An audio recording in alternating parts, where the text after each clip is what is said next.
of 7. And I pay at last year, Sedan Coma Trading Ponyango Pong. But I mean, Ujano said the AC at the refa. Ebiana Ujanako from Pa. Ujano, ano, I am Mere. Okay, Pabra now, Pedman Paiba now, Bo. Now, power, now, power, one Paiba now, Bo. But a Jano says him, say, I am Mere, a Janako from Pa. And I pay Pejam. The Jaran Cosonary will move. That's not out of pay. We are ready to serve Asanteman. And so the show is Asanteman Dawuro here on Asanteman FM 107.3. Also live on Facebook Asanteman TV, Asanteman FM. You meet me so a journey of YouTube on Asanteman FM. Channel exactly 8. You better join the feed now on Fast TV. And I pay Yamre na yet to me Eddie Command General Mine home. I'm a minor to me at Tumpon. The focus is set of mine bit to your Tumpon. No, and this what I do. I know it me Ebemudi and I say, and I don't know. But I no pay, and I pay, and I pay. If Yamre Nafi at me as I share home, and so in cry. The news making the headlines, I bet was not a pay. Exactly 7 a.m. I'm square betting us Senafi and news from the world of sports with me at the Amai 7:30 about 12 so at the acquisition non do ball. I don't pay Commander Dawson with your hand. I don't pay President Directives of the AMA or Mmda'S. The NPP elections, I can tell you, say Andra Yumre. Around 5 p.m. All aspirants issue the election committee. Emma Omo Edidin Komo. Details no and is saying some no saying Ena is city and a pay jamre na Yaboraho. It's me Eddie and Komo and Sambe na regional minister Edna Pamfo. It's me editor Omonim Honorable Henry Kobnako Kufu, former member of parliament for Bantama constituency and then currently the CEO at the EPA.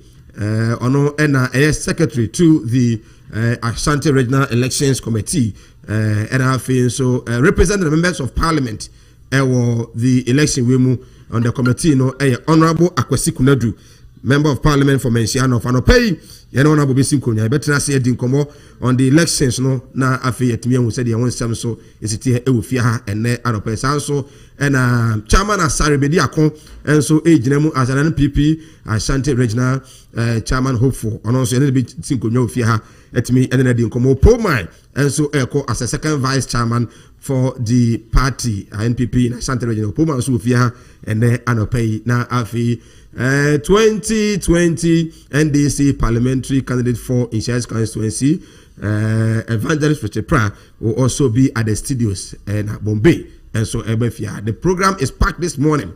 Na yet to me Eddie and Komo now to pay me Eddie say Mike until said no doable you have no reason to flip your da Asanteman 107.3 Yanasipa say Debia of you know Edda. Some of you the way I'm afraid mo say you cry na mo consensus no more the no it tells us say mutie beyond wherever we are na me shira mo pa o sa kwanya no eso yeda mase pa say muguso na mo follow yes so bia be ko bia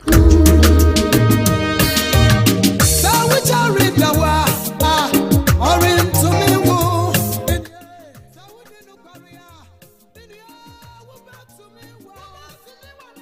0244108197. Your views, your thoughts, your comments, drop them.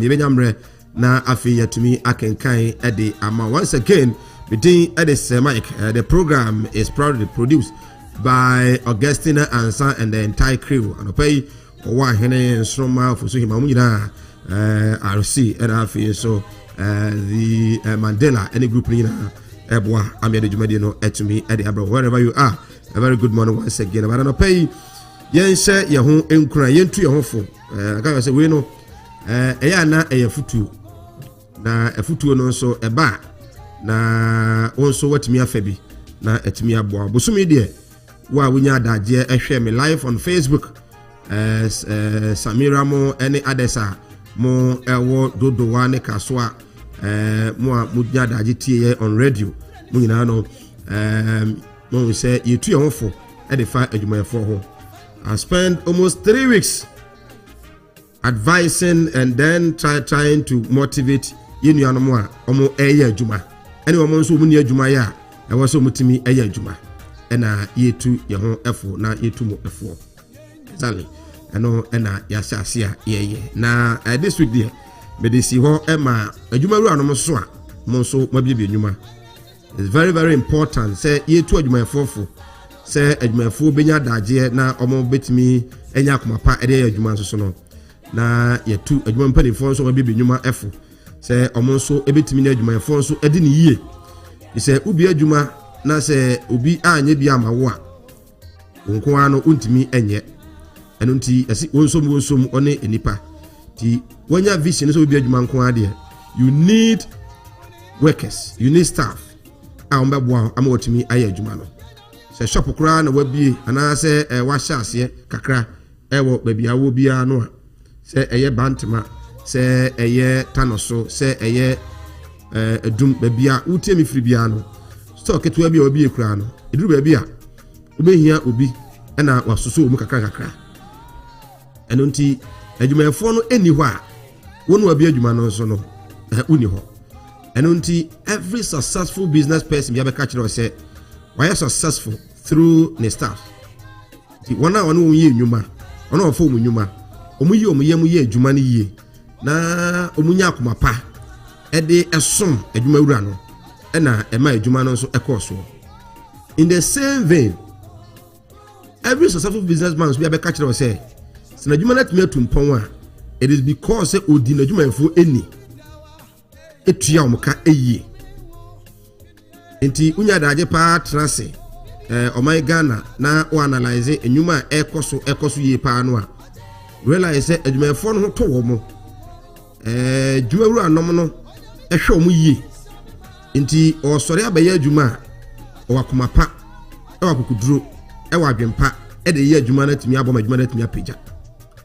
Businesses are enkoso a e want to twede nyina so no ubekomu anso no na de e yakowia ne se enwuma wura nom enhwe adwuma efo ye. Adwuma efo ye adwuma enso wonya de wo se wonya na ode bi ahwe na busua de bi ahwe na nkasa ho. De bia na onwinwi e wo makomam. Enwinwi no so nya ba emadwuma no entimi enkoso. Remember, say last week me can say oya abofra na de wo school. So wa wo fo no timi to school fees. Ama osika factory ani di. Na wo school at that time. Na wa nsua de a eye bone e de ma wo abofra no. Sa so na wo fo bia so a wan hwe ne ba bia so no. Hwe ne me tia say eye mfomso kese e de ma sa awofo no. Eno nti adwuma efo mpanimfo na no pay. Monso enimu edi nkomo. Se ufa hwekonkron no na oko the book of Deuteronomy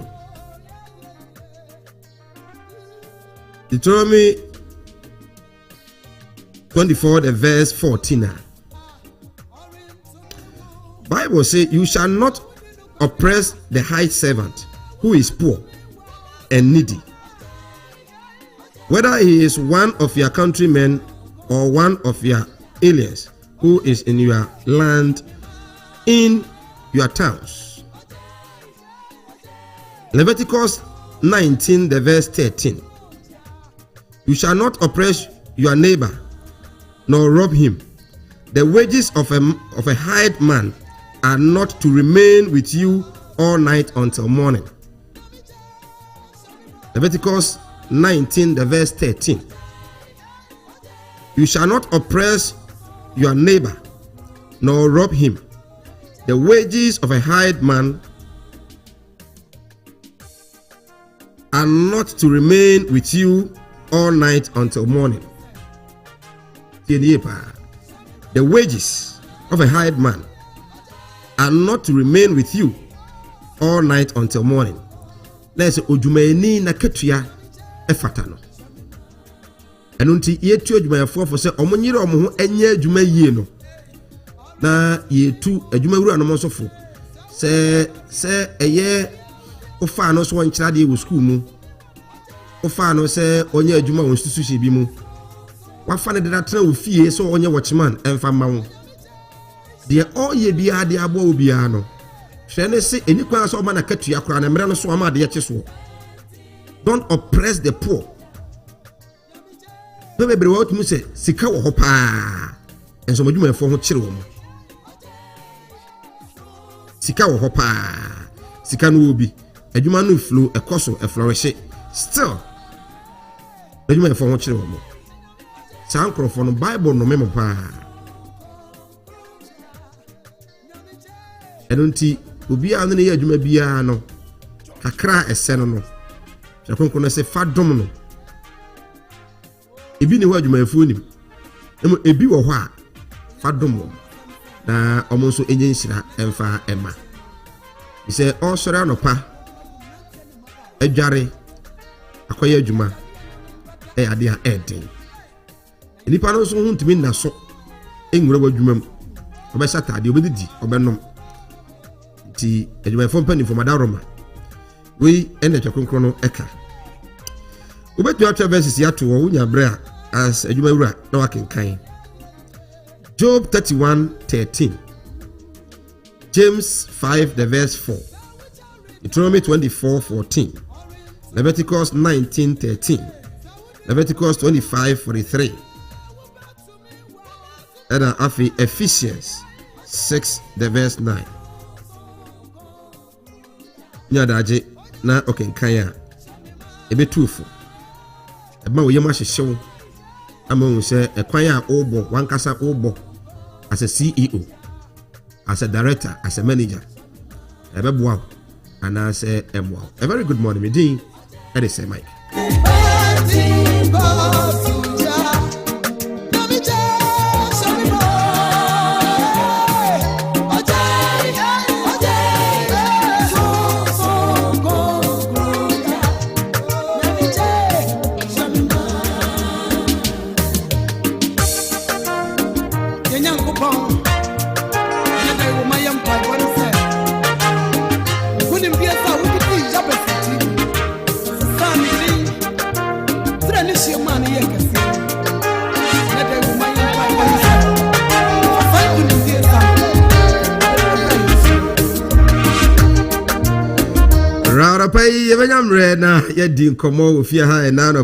The issues concern the NPP Ashanti regional elections across the country. It is starting from tomorrow, being the 27th to the 29th, which is Sunday. Inti wachina Mmda'S and the question and across the country, 16 regions in the country. No MPP for Eko Akoto Abayandra 5 p.m. and the chairman of the committee.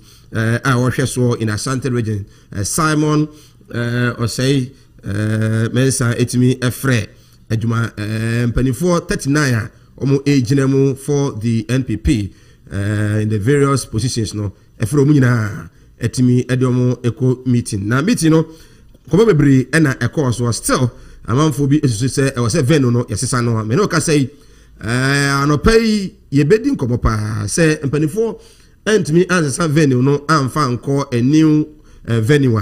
I can tell you with fact say aspirant no back lawyer I ready so okwaje injunction at the elections no so all because of the venue and after the album. I can tell you say aspirant no back a lawyer I crowd or say when your information say venue no asana no pay ya latest by 2-3 p.m. today omo serve injunction. But and no obi can say abano say yakoto even ebia me kura me dem ana say yebetono Asanteman FM akura no a ubewini the venue has no issue with it. With respect to the NDC for any others can say hono ensem fata bebia ebia I was a political party be elections. Yes, for that one we all agree, but we no away contestant no na as aspirant ne there minim de nti awono e was on so no wusu say e hono emwa wow e be jam no pay ye ne honorable Kwesi du a member of the committee no obetena se no pay ofia na ene di nkomo rumor eba from one camp message somebody am now no pay and so venue no yasesa the court stadium e be confirm ni na e de ama. But I can tell you say as I sit here this morning enya information no say asesa but ebia na say etumi aba the IGP nra kopie mu e won kran mo be kai about 2 weeks ago nipa mi no Albert Donko posi for ekofa ne free ne fie say almo suspect say we kronfo ko wi akiri na omo etumi abonutu ana say watimi afiri mu won sansema bu demonstration to mo ye ene ho komo enra the IGP ene na pamfo kopie mu ewo enkranza na are ho papa busua no su awosu na IGP enra and otini su na otimi say asem no are ho the assurance the Inspector General of Police the ama enkranza for anything to honor what should this year and they say justice will surely be served.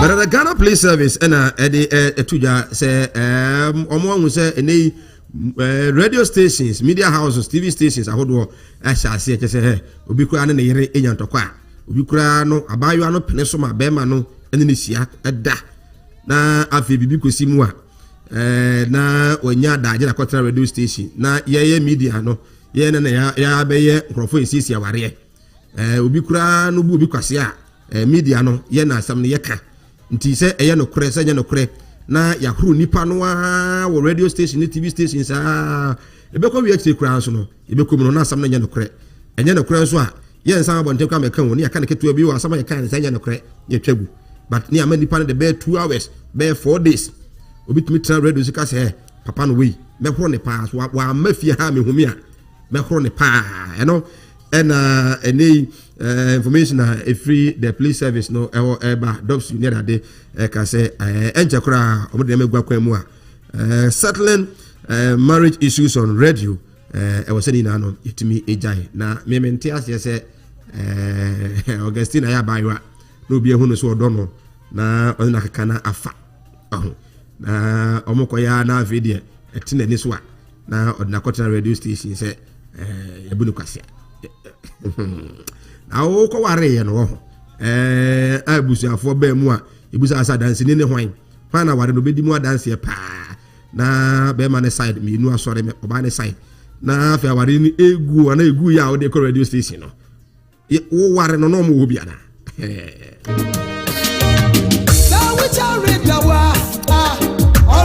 na madam fi na kai was we do am e timi mfreme kwa se menyima no se kan wo de se man kan wo de wa nka beto pinga just by the way the president of the republic Nana Akufo-Addo earlier to just say all structures on water bodies must be demolished. Demolish all structures on water bodies. One penny and or to Mmda'S no anymore. Say, a day is in Sumoni and Nina Yimubu and far in free na fi intimi emwa. Well, and also come out our high round we say former PPA boss Ejenim Boating Eji one na contact Francis Kweku Ahen. Don't copy mu Accra High Court and no criminal division. Na the penny for editor general and say almost omunifo they pleaded not guilty enti omo enya bail 10 million Ghana cedis and have sureties and so eka ho komano pay benyamre na yetimi di 114 deaths recorded in Asante region in 2021 and no ayet uratem crime health director and on so they abetu jan some the doors no pay benyamre na yetimi edin komona mo kai Professor Mate enyansafo no ewo hene wase enei badaso kasa pa na nyeso won kasa na emum ene na text message nti bibi koso na nya no send text message akọ radio station TV stations na ready menka ni message da prof menka message da obwa kra ado pay promo atrase and ado pay wa banta pa the second vice chairman hopeful in Asante region at least when we say ye case will be a juma why you no fan to from na ya analyze ya opoma fantastic oko KMA as a presiding member mo amunim jumadi a opoma edi ye dura bi na NDC for say omo ento mo kra obe mayor ewa Asante region KMA na wan hu opoma manan kame ne nkrofo dan wa say ebe ye den pa de amount pa enei in Asante region opoma Eko as a second vice chairman. Well, Opoma de minimum pa and yes, all position. Minimum pa. Abraham Bwadi. Minimum pa. Abraham Bwadi dia. Adwuma no obetimi aye. Amano abroso. M square we hene. Ometrasi. M square ntrasi. Na fi owia mini opoma emfa engurem. Bara mama na kwa bansa. Before M square bakwa mama na kwa bansa. Opo kwa ba. Mike mejo zo. Boko de. Oh, nyame go so shame. Bibi e koso kama. Nyame go so shame. You are one person when you fugu ho pa. Oh yeah. Good. Oze. Am I active? Okay. Very fast. Okay. Quite apart from that. Me hu ni say me sha, me mu yedu. Mu yedu exactly. Yeah. You say fugu na roba bia na obi ahwe because I think I also believe the tradition of my wife. Unze my wife here not now. Yeah. And I'm also no ya wo me enough. Yeah. So ya we. Yeah. Yo me upper west family. I like the northern tradition. Nice one. And I'm a so but I am sure me do sana me home. Oh, okay. So I like it's true. Because one time be me producer back na KM for no first mana mjejina kwa no hono.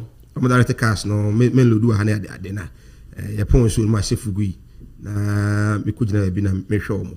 So mu di me ka ka kire ntum so the kind of person me ya so that say wow yeah I quite remember a time and came in this say I light yeah time and very hot pan from Sapon Kojubunsu said that general meeting discussions like ratification of contracts budgets discussion on the new Maya, me corner me chef fugu pay me am in Crawford crumbs. I say BBC. Maybe I start Tibusa. I don't put any people. Another men shot at it. Go is there. Me tie chef fugu na. No, is it? Yeah, na me debate in Mopa. Okay. And on the debate, so when you are trying to put up a constructive argument, will be entering challenge. Exactly. Where they are connected. Local governance, ne dear. We expect. For that one, unya mresu ade ho nti we expect. But before mama square bemu na afi yakwaba na yabedi nkomo enra menim say regional minister committee ni shia mo na okay venue na sana so far and sign but Mike on say uni mo po man say I am one person ade am hu maintain me nkan bi na enra me call no me somehow me tea venue ni semane nkrofo ka na me convinced but na me pese me can be because na me ni ho okay na your call no Mike who say that very day na committee ni friend me meant me anko okay as I already acquaint me anko okay Kennedy and me you na reps na call and for my information your call me who say majority of candidates no be a rep na call okay kakra me who say I don't know say the dan omo kan is different from discussion here there as a reps no ema ade no omo misleading public ne kakra o sa sana me call you ka ba bonten no misleading na de here ye call me busa ni oma be miensa okay the omo chen say Mike on say yes regional office is the seat of government but in every country constitutional every country when we are late as far as security issues is concerned whether we are we are religious about either an culture and BBR, you have right to do a program in any security place. Because the state have to protect any citizens within there. It is a BBR secret war. Now we right say be a barracks. Move to my program. I'm agree out me. Okay. And the BBR no sees will be so to be the call. But so they call Nebeka and according to them, they were basing on the security alert. That's what the regional minister even said at the number one, say it is okay. Number two, now you say me say a den regional minister residence or no one here regional minister crab kwa show near so be anchorophobia but monko chair minister na your influence. Okay. I asked him say I'm by into all resident on was a residence meeting here on Cronto. And that very day Oma created that area no ni loan be say buffer zone behind me then it is only security men the buffer wa dey hiding number two That one so me no me yeding Okay. Number 3, omo amayen easy national food only one polling station. Okay. But because of one person in Temadians, they will create either 2, 3, or 4 polling stations, which they have requested for us to bring additional agents. Okay. Say ekoye 2 cry bet me aton intem. So on your mention. What they are not changing. The omoni me ya adwen me so me no me ya adwen ye. Abom. Say my no. Emaye. Na okoranso no wana ne dinko. Ebi na me kan say ne wo de what see ato aba. It okwa to be honest 10 de okwa onye obia. Okay. And almost so nature say we no ne appoint you. But ampa ye call so nya 1 or 2 bia. Baby okra na ye ne appointment no members ni hia no. Ebi no ba za appointment nye we no na ye den ewo. But 10 de nya omo. Enti ne ka kosi nse. Honorable. Abon ye de edu. Mike, say me wa abon. Sorry, me wa abon. Na me nipa 1,000 ne koto aba. Your friends say founders 3. Patrons 4. One elders 10. Delegates 20. Boss where they area me. Me want me number. And Mike, yeah election that. The me say can say elections no. Your opponent home na police station here dey. We are now protected. Yeah. Very young so very vigilant. Yeah. I'm a very strong people like them. Eti me nyame abon. Na me abon me hu say we ni legitimate abona. Easy. Eso gitum say we ni e dey to a. Me feel say per conditions on the mind. Say buffalo na ho ne yemie ni and I don't think say bibia wrong say e call. But all the same decision be on the baby no. Me ready because Miami campaign we. And na obia ye kromfo e wo election mu a. Wonye kromfo nsi opo. Wotimi wi ame. Exactly. Ye kwaba we school transfer do pay latest for others. Where the sponsor dey where the Mr. So we kromfo election mu. We kromfo nti. Me ban nyina no na sa issue no my adwuma no pese me bisa because enra maybe na me titi sansem say about election no baby am go to aba na minister ne me why RCC very good nti u ban nka oba Ashanti region ho no any the states of the government the seat of the government enye proper I'm tell enye proper what you put my kind say you ha no pay yeah. Say the security agencies new information say and pay mo be program e wa Asanteman M1 they have every right to protect us nti obetumi aka tell say ene any kwase enti baby am koye no ho na security no hwa be boa e ho na omo betumi amma enough security listen say we say ene we are talking about terrorist attack and all those things and na ono na Ashanti region security national inside Ophelia assuming say obu na nigo so na kwa any stadium na BBC you and I will come and sit here and say so na ono as a head of research no then o ye me so me person difference between baby omko election any stadium no any say it's about security me boy yes so ye ntimi provide adequate security say e bia stadium ho o metimi protect say na be ya sa wo yo ye o nyina to betwa because enra boss me tie niam kitten no in fact I wasn't okay. When you say Enra so penny omo kana, ekwan mi no omo ya adwe. Masa. I wasn't okay. Stadium na ye kono. It's possible say nipa omo to ababeba. Sure. It's possible. A open place. Yeah. And if possible security implications. So be so an ordinary person babira how would you know? But we no mama and say only wa ba no all right to bring 10 delegates. Okay. Omunkwan be remu amaka nyina mo be stop. Many problem of yes, many problem of changing it to stadium. Okay. But basis of argument me no mo nya adwen. Okay. But me no mo nya adwen. Security wise no. And the first time be as me mako NDC program. Okay. Our regional coordinating council. But then elections. Any party program. Boss, it is a party program. Security asema yake. Yamfa even COVID-19 by no. Yamfa no example. Ebra mo kan say mo obi MP no. Yeah. Yenya security o mutimi protect ye. Even stadium the Black Star baba bola. Yetimi block kwan from Ebia Amakom side ho. Say bianca block kwan before the stadium MPP property. Oh no, but the moment I go general. Say the last time I want you to answer. I beg you. Okay. Stadium, is it government property or MPP property? Government property. Regional Coordinating Council, is it government property or MPP property? But who's in charge there? No, Massa. I think the. So what is the difference?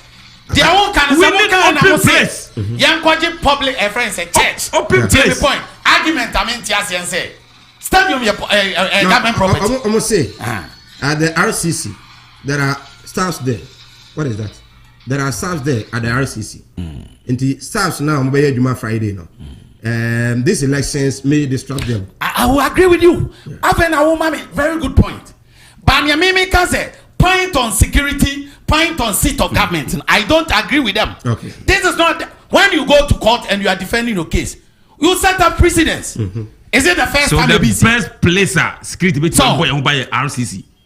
Me dem person me hu no. The best placer security bet me yes. Me so know ya against but security say eno nya ba me be say sa eno aye justify see anyim floor no me no nya adwen me ba cho me ni ka say no me titi sem no election me ya okay na me wo me crofo na me wo number wo pa ye nto no dem utimi wia me exactly yes ni pa 1000 e koto aba me my campaign who say 1000 me nya 400 okay.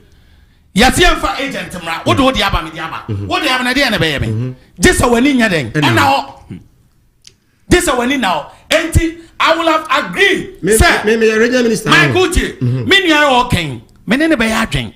He's an ordinary person and I say outsider. Yeah. But what I'm saying, what's your point? I am saying say Omo ko represent candidates in the message on the bar out. Totally wrong. Okay. There wasn't any justification.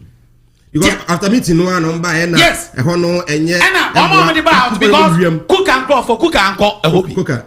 One copy, the reps in a coin. Yeah, casking a coin. Yes, so I'm telling you, say message, wasn't right. Pen ran okay. Number 2, who to me, and one MSO to be coin. Number 3, as I already are going to be uncle. MSO do me so the coin. Better 3, me, to be uncle, Kennedy to be uncle.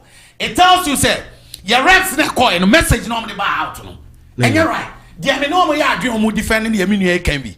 Also a seat of government. And you're not doing. Or you're outsider. Mr. Mjidi say a seat of government. But we know we are doing. Because the president, you know, and your first time your party activity or no. You know one funny thing. When this issue of submit your forms started, why do you agree all this? I said it there, here. Say, you submitted forms, what they call renal coordinating council. Vetting. Balloting, that process in an Obian complaining. A seat of government, a man for your Juma. Say, come say, I say right from day one, until I may aspire and be an orcas as no. Who is a hypocrite. Right from day one, you should have raised concern and say, Hana Krana must say, and you got part of it. You're wrong. But you didn't say all this election. So, my enemy can say, Seminiaka, we are. Many by arguing because the Onka contest. Okay, but I can't be our process through your bedroom and I'll be going. You're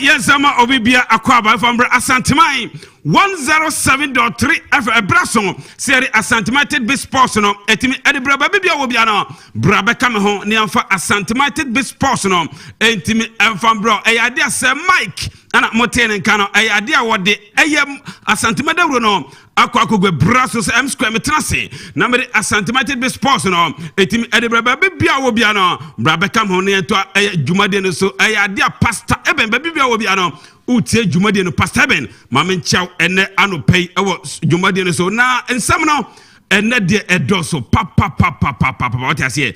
I'm an seminal a dewa. South of the film seminal and also a dewa. And I'm on Sana Day and Macajo say a dear damn dear, your boy Eddie Fifie, and Sana Yawaku, a amount for a enclosure a dear Europa conference, a league no, a basso fanano. After the game, Jose Mourinho, me say na dey in sema Jose Mourinho akampa papa yi. Hey, enti na me bon paise man ngino. Papa ya kwako gina sema pande atudwa no.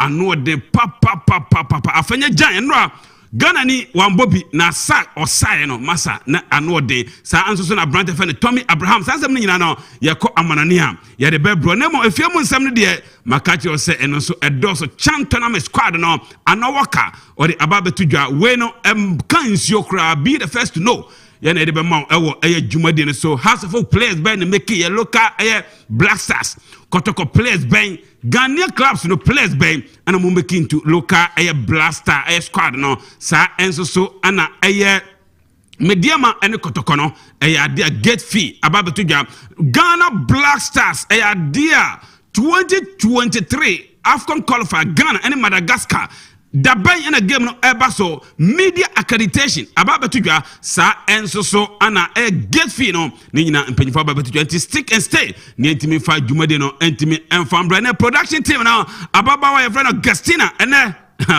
ja medene ka ko biaza o se mesete no yesa masombe she papa de Gastina ene ono na ebo dwumade no kama Facebook sa enso so ana Amos Junior Ocampos no Obo machidom den o jumade ye from Msquare quickly mama chance here inform free Ghana dia ye chan squad na say local Black Stars squad na dia coach ye friend ano worker ano and head coach Edma Chan sa enso so ana papa ye friend Ogum Kotoko coach no and assistants Meka Chan local Black Stars na we no secret and no 2 p.m. and a papa friend and no copy more Ghana Football Association at the middle list and I come on na list na me say enka insio obiantimi ehu ye na mama na dia Asanteman crew sports na yetime wura mu akohu babia list no free and after the squad I make to the team na say NST House of Folk now 5 players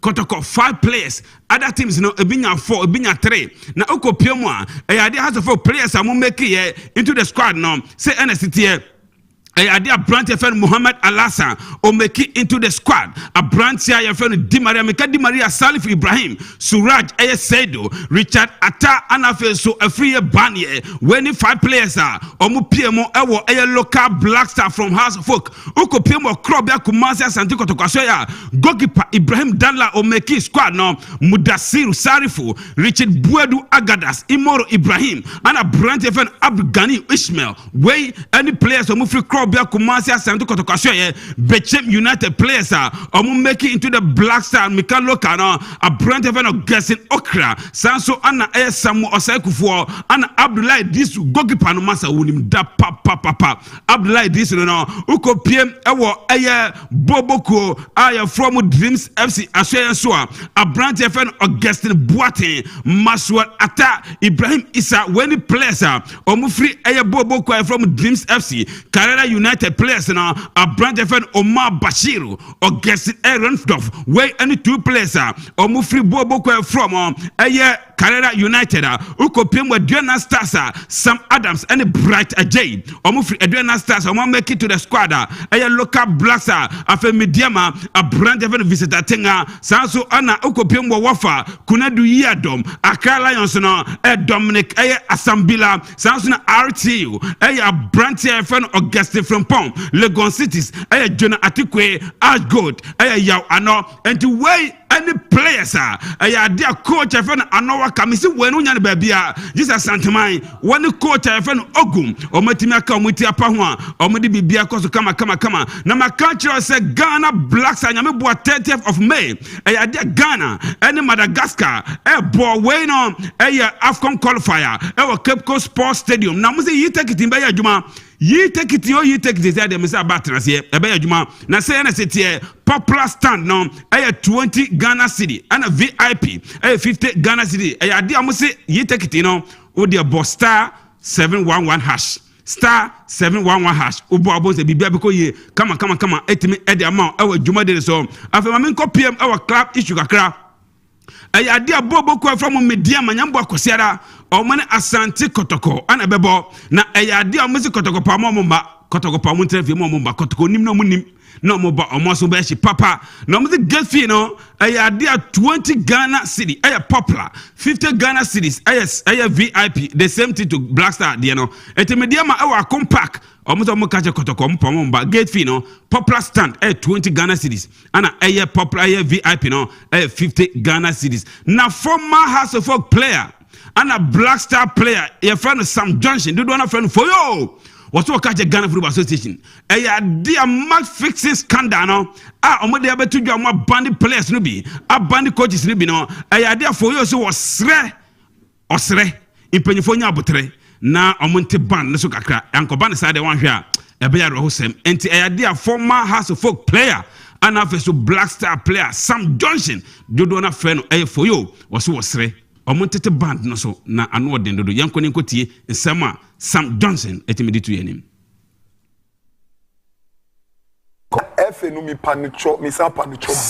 I'm pleading and I'm sure say some of my guys also will do the same thing. Okay, we are pleading. I know what they did is a big wrong. It's a big wrong. You know there that omunim say yeah we problem. okay, maybe 5 years 6 years cry you bet you say why 10 years you say why they will bring you down. Okay. Maybe I need some time now it be SI investigations no for 10 years and now 20 years you go SI investigation you need some time no until you put much so if omo share players no almost soft in the kakra because Charlie they have life to live. They don't know this kind of storm is coming. Yeah. But I hate. Say I hate you. And say they won't do that. They will understand the real thing that is coming next time. The committee that is taking care of that, because Charlie, their ages, they have their age. You know what I'm talking about. They have families. But masa. Because of Sikeya, Sikeya, Sika Munyawo, Tims no ya more depa ya count na we about no paucho, Omoma Bibia your motion omo. Sam just with them no nyadwe. Players no pa mo ska dama. Masa nipa ne kromfo what I say. Match fixing scandal no koye. Enta chopper we there with them say wa enya de beji atum what I say because players no ebi wo ho amasa opaye ne dan obewi aye se obi obewu no pa fa ne hye Yesu Kristo botum obewu obede obewu what I say no ne nsem a Sam John dia betudwa na ha to focus ye no eya dia week we mo na nya dia ede ne nyina ne se A3N2 sa yare we mini COVID-19 abesia ko Ebola abesia se ano the whole system no A3N2 influenza ana cha to folk players no na ha to folk players no me catch you said doctors no e was some ko check up enra o mo ko check up se me no kasa no mo se enne enkopim china no ya der results no e be ba bonte results no be kire say ni monimu ya no House of Folk players no o my ready so me see akane so mo see akane Ghana Football Association for no o mo the House of Folk features no update no e de ba betu o mo see me boa Monday 30th of May 2022 no House of Folk any bobo from Carrera e be bo so no Sunday 4th of June 2022 King Faisal and House of Folk game no and so e be ba so ana face Wednesday 8th of June 2022 11 wonders game now omo House of Folk game na nyina no ebetimi abaso ene ne nsem a House of Folk mpanyifo ana afeso collaboration with Ghana Football Association omo mpanyifo edi ba betudwa edi ma awodwuma de club ya kumasa sande kotokose no eno training course enne nso so training esa be course kama nyambo ne nyina no omo pepe akwakopiem e Carrera nyambo china Friday ana be free ana makopiem e nyina na Sunday game no etimi abaso ene ne nsem a eba ye de ma ewo eye juma die no so na me last story ewo fie ansa na makwa manfo cross no ne birthday bia beba so no masa enya grow anti producer ya no why juma kama ana bibia etimi akoyi ma me nkopiem ewo bobo choir from Great Olympics ade omo de top 4 no mani abre pa set top 4 no ombe de ombe wurum no omo de kwen bia so tofo no e waso mutimi room na bibia timi koye na nsema eba ne se gaka chama kujo fiano wase this is the tofo no e burden omo pe sponsor kese pa na tofo no watima be sponsor se na be kra be hwe e be sronkon e wo Ghana ha ene ne nsema gaka e omo chama e fa kujo fiano atimi da to dwa yede ma e wo eye dwumade ne so nti ye be dan ho aba ye dan ho ba pe na afeni yede eye amana ne nsem no etimi ede abremo aha eya Asanteman 107.3 FM na mame wishi birthday bi na we no belated birthday. You can belated birthday and say twem what you say. Na birthday no free grace ho grace actually we just onwe hona grace den ewo na wo se me wish na damfo baako pe ni chocho muncho Joyce osei mensa ono so wo ejiso onwe na oya juma e forestry commission ennoa ana Joyce osei mensa odi u birthday enti happy belated birthday happy belated birthday enko enfama Joyce osei mensa oya juma e forestry commission eho ana oya juma wey every wadamfo a friend grace grace enso echade ewo ejuso onwe enti Joyce osai mensa oya juma wo forestry commission wey every wadamfo grace o say happy belated birthday enra ana odi birthday ye bompa say ubenyina abenya 107 years na watimi akasa asiso so ati ase nti baby obia no ya wish you happy belated birthday eno so nti ye bedan ho ba quickly na ye dan ho ba pe na fe no ye ko amanfo nkroso na ye ko kofa amanane sem no etimi edi abremo ewo dwumade no so na unim se nyame boa Friday Champions League no eba so na se Mike ba ye be lanche sa Champions League no baby eba ko sa commentary no baby eba ko commentary no ye ba ko lanche ye be ye ni nyina wo show yi so what I say, they say Mike Ba, you be doing come papa Champions League no be about commenting. Enti modimo muteno, modemunta muchuku. What I say, Champions League no fearful bia be kobi. Uyo hwan be about commenting obi abekobi. What I say, o hwemanimu man mo fi hanyi na. Ye kwa commenting no abonten. Obi abekobi. Obi abekobi nti producer no guso na afi ni adan ho ba dan ho ba ya quickly na afi no ya kwa kofa amonane nsem no etimi ede abremo ha Asanteman 107.3 FM ye dan ho abasisi a na fe no kwakofa amanone sem no etimi ede aba manim de producer na ye otaje kan okay afi the producer say I ready yenko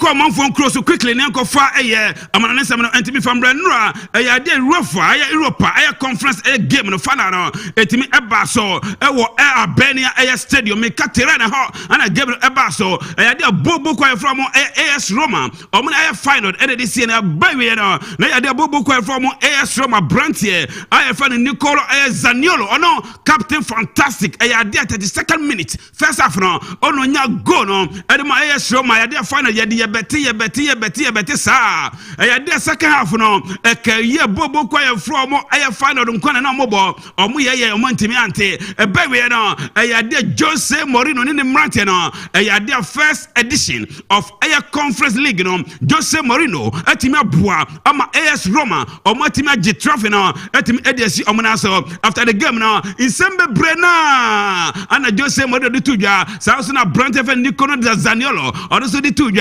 Brentford Tammy Abraham eso de bibia tudwa ni nyina no ya bebo no wo show no so ama watimi ate na ne de kan Brentford Nicolo Zaniolo one captain di maboboko I from AS Roma was when a dream come true na man de kan or the aseda eboma fans na say fans na team support AS Roma from day one abapom na kunum de atimi akodi amamo apart from that go na wo share no or the na say ebema ne mame ne papa na fe so ne grandmother so mutimi bua no support no ama say wa bedu be wadu no ka che bibia say nura no de bepom eneko ni nyina no ni gie enjoyment party eno ne be koso was when a history na sa trophy no waje no ebe pave way e de amamo ama Europe na mbebo o matimi akomanim ene ne nsem Brentford Nicolo Zaniolo ene tudwa o wi ene no so obone mrante ni nyina baso as a captain wo jira mo na mo no oda mo se so mutimi bua no watimi lift sa trophy no ene ne nsem Brentford no ene tudwa wo so wi no wo se mutimi nya mo de o mekoso afight ama bibeti mako ye next season ene ne nsem papa no ene tudwa mame nkopie mo Jose Mourinho ono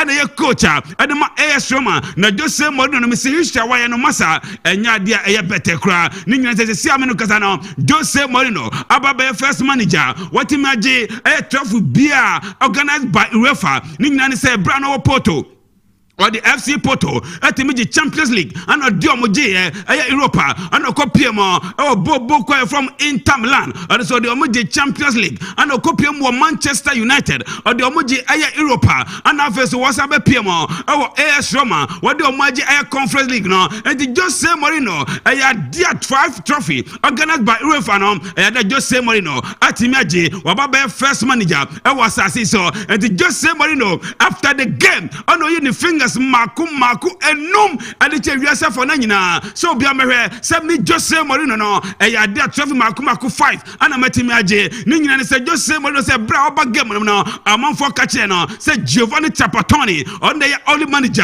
watimi age rofa competition different no miensa apart from that coach from Sir Alex Ferguson on the same thing no ka kire no ento no oba beka sam panifo miensa no on Jose Mourinho no any day and then some Jose Mourinho to jowe no and say see break no continue no enjoyment no na de ba ko ka che yes roman panifo say see no ade a was mutimi transe na mo strategize na season no Europa no mbebo no bibia betima ko ye kama etimi de mama and e bisa Jose Mourinho say edru ba bi na nkatofo no ko Serie A no obetimi awuram Jose Mourinho say de ba ko ye no nwa e bra mo share Conference League na se no na nko mo ko manim na mom no e bra clubs no mo bo Europa etimi draw ye e ba Conference League no Bobo Kobi to Leicester City, Bobo Kobi to final, Bobo Kobi to Olympic Marseille, about Johnny Omo, our Conference League no, and a game no more than no catching the players as he name near the enemy to one share ball and to Compiasano. I was here forgetting about Syria no near the enemy concentrated on air conference and on Nampa, place Editomo, and my money prayer, our Conference League no, and my young boy and Witimiji was it Uncle Bana Sadia, Anka Queen Piasso, Anka Aya.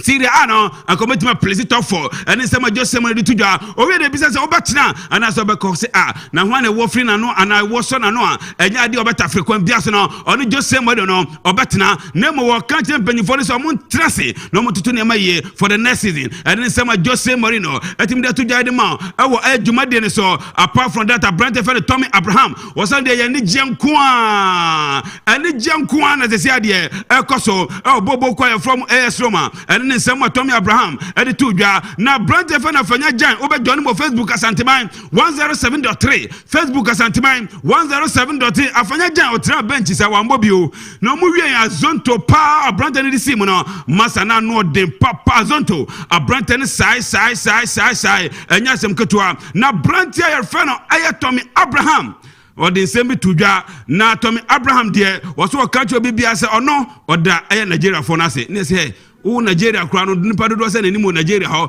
na o yase be ball o se den o ta se na fanya jan de ene je no na no de pa na oso no Famous born one bobby no crown, and the most important thing, and it's a bobo choir from AS Roma or Matimaji Trophy now, at the Medicio Monaso. Away from Conference League, just so many years Roma and seminar. Mamma copy my brand and Sadio money, a player, the Liverpool Bobo Conom, Sadio money in the Kobe San Bois Friday, and then Saturday, I'm going to Bobo from Rima the Nebo, Sadio money said, or can't you be beer? So no. Why are ready? At the Bobo choir from Liverpool. Apart from that, no, or try to be Bebeko Yena can come here at the amount of Bobo because Sadio Mane said, oh, better and as I want now because I am Mohamed Salah now. Why not use a computer better now? Sadio Mane said, or catch your baby as I want to me and Sasa question now. Nigga said before so answer Sasa question now. This a Champions League now at Timebe, and then some Sadio Mane that you really business of Mohamed Salah. So the revenge at me the mama in 2018 or the Bobo from Rima de Diamona. I don't know why revenge and then Sadio Mane so no catch obi bia say eye Mohamed Salah dwen ono de wo hu ni say revenge de nemo no eye de kwam bia so mani abre pa say game amoni boboko eye from eye Real Madrid babo no kwam bia so no o metime de nkunimene ne nsam a branch eye for the Sadio Mane edim de to dwa ye de mam e wa dwuma de so no mam copy mo Anderlecht reporter Eban say former Manchester City o player friend Vincent Kompany no o mene na apart we say amane kasa no Vincent Kompany enya de away coach Edema Anderlecht boboko Cristiano reporter so Baba Pemo English Premiership na Bobo from Burnley what him akocho man in the latest reporter eba edema our Jumade na Jose Mourinho say be no was so country obi bia so no 11 months pepe nobody wo AS Roma Bobo kunum nobody no ade what him trophy etimi de ma winner beko into the history of Bobo from AS Roma nemo no o country mpanyufo no say ade omontena se na bibia entimi enkoye sene be next season no o metimi awuram into the top 4 and then say Jose Mourinho etimi de tuya mamitra wosira mi fama no nsem nyina no entimi enfancy boss player tenase say Mike or the Asanteman Dawuro no etimi ede Bromway Thursday edition enti what's na before kotoaba your listeners trust us watching live coverage sure fantastic yes pania kran tofom so ebe fa the steam ebe fa from the ebe tofom bia ebe pick na match no Saturday on Saturday be fa live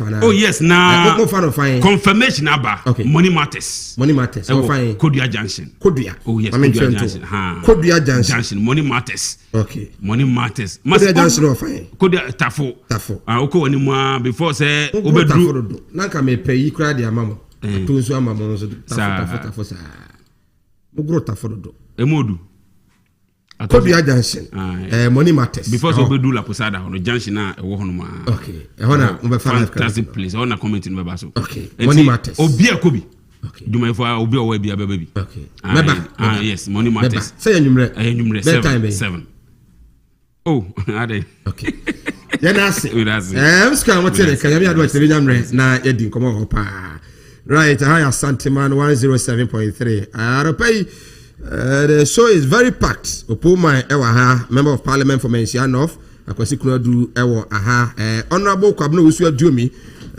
ena afi so asare bedi akon omu nyina no pay omo ewo show yi eso enti you have no excuse say uye fie no ede afri ha ene anopay mi twa me ho sema aba afi mi ba no papa bedi nkomo na the newspaper headlines na atwa so ansa na others no so no etumi atwa so ya basisia na afi etumi abedi nkomo ya basisia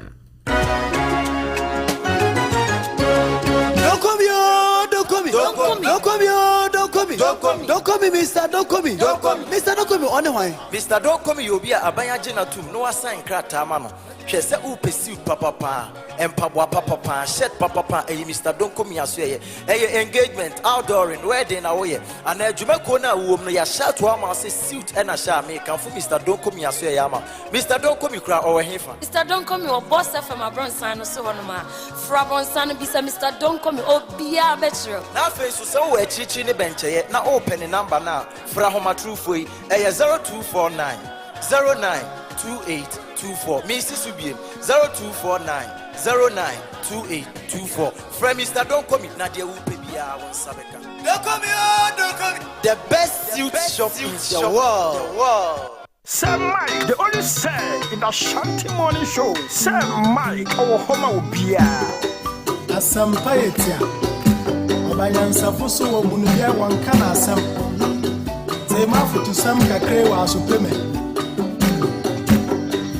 Yo kofi omani ya woman. Omani ya mama. Yenyi baby akọ bachata ya wareni. Wonsom wanyini pa asade pa wo fe oye. Yamo yembera ye.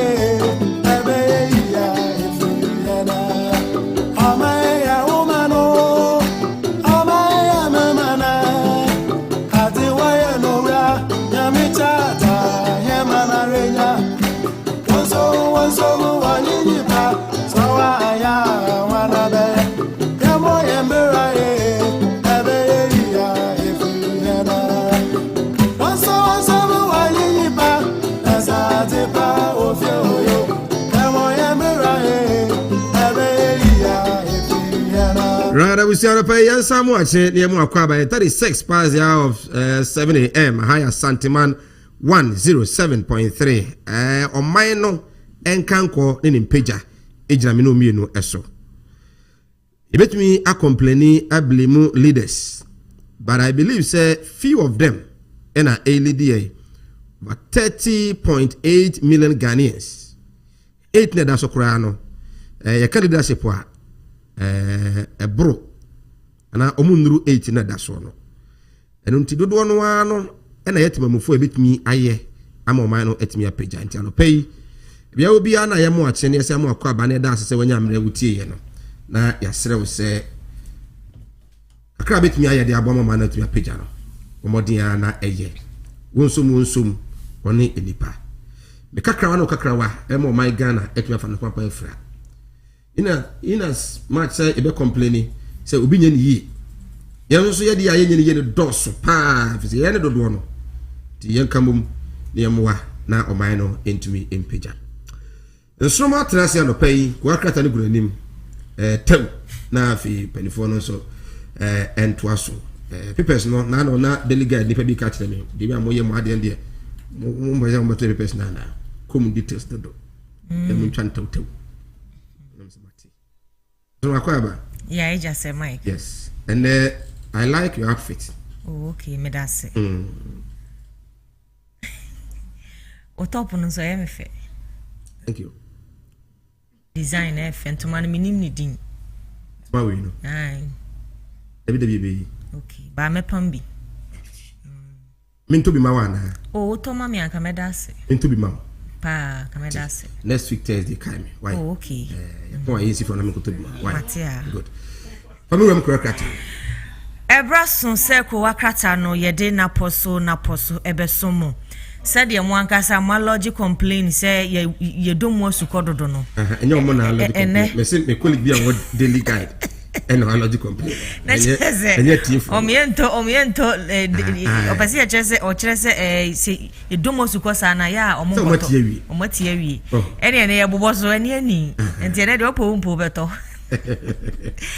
Ye fiase de free the new crusading guide aso ye new crusading guide in Sempina na bakrata yechi na kratafa etosu edu Prophecy Scientific Clinic CEO panyi kwanche for dano nensem wode abeto krata yechi etwema wo chese o my Ghana nkrofo bebre na ewo mu adwemu haw yade haye pa ene obehunu no bi abotai wa hye coat nenso obehunu no ukoka no si obesi fa je ne ho fin no nti wo chese o my konkono Ghana mu ha se nipa dodo a ewo mu no bebre na ena wo mo ewo adwemu haw ye no enya sam keto anapa ma onsanka the new crusading guy krata no krata fa etosu edu die nti adokota yi wode sa ensemi atu edwa Ghana man panyin na nadeda nkwakufu ado ena sesi ade wa hye MMDC say dan bia esi ensuo hu bia ye mu fantungu efri say flood na doson ensuo yiri fa ye na adoson na no enkran ebi mu dem na se omu twaba na kire se wangasa wo sorry free mpaso anya de akọ hye adwa ye dware biem utomu a wadware awie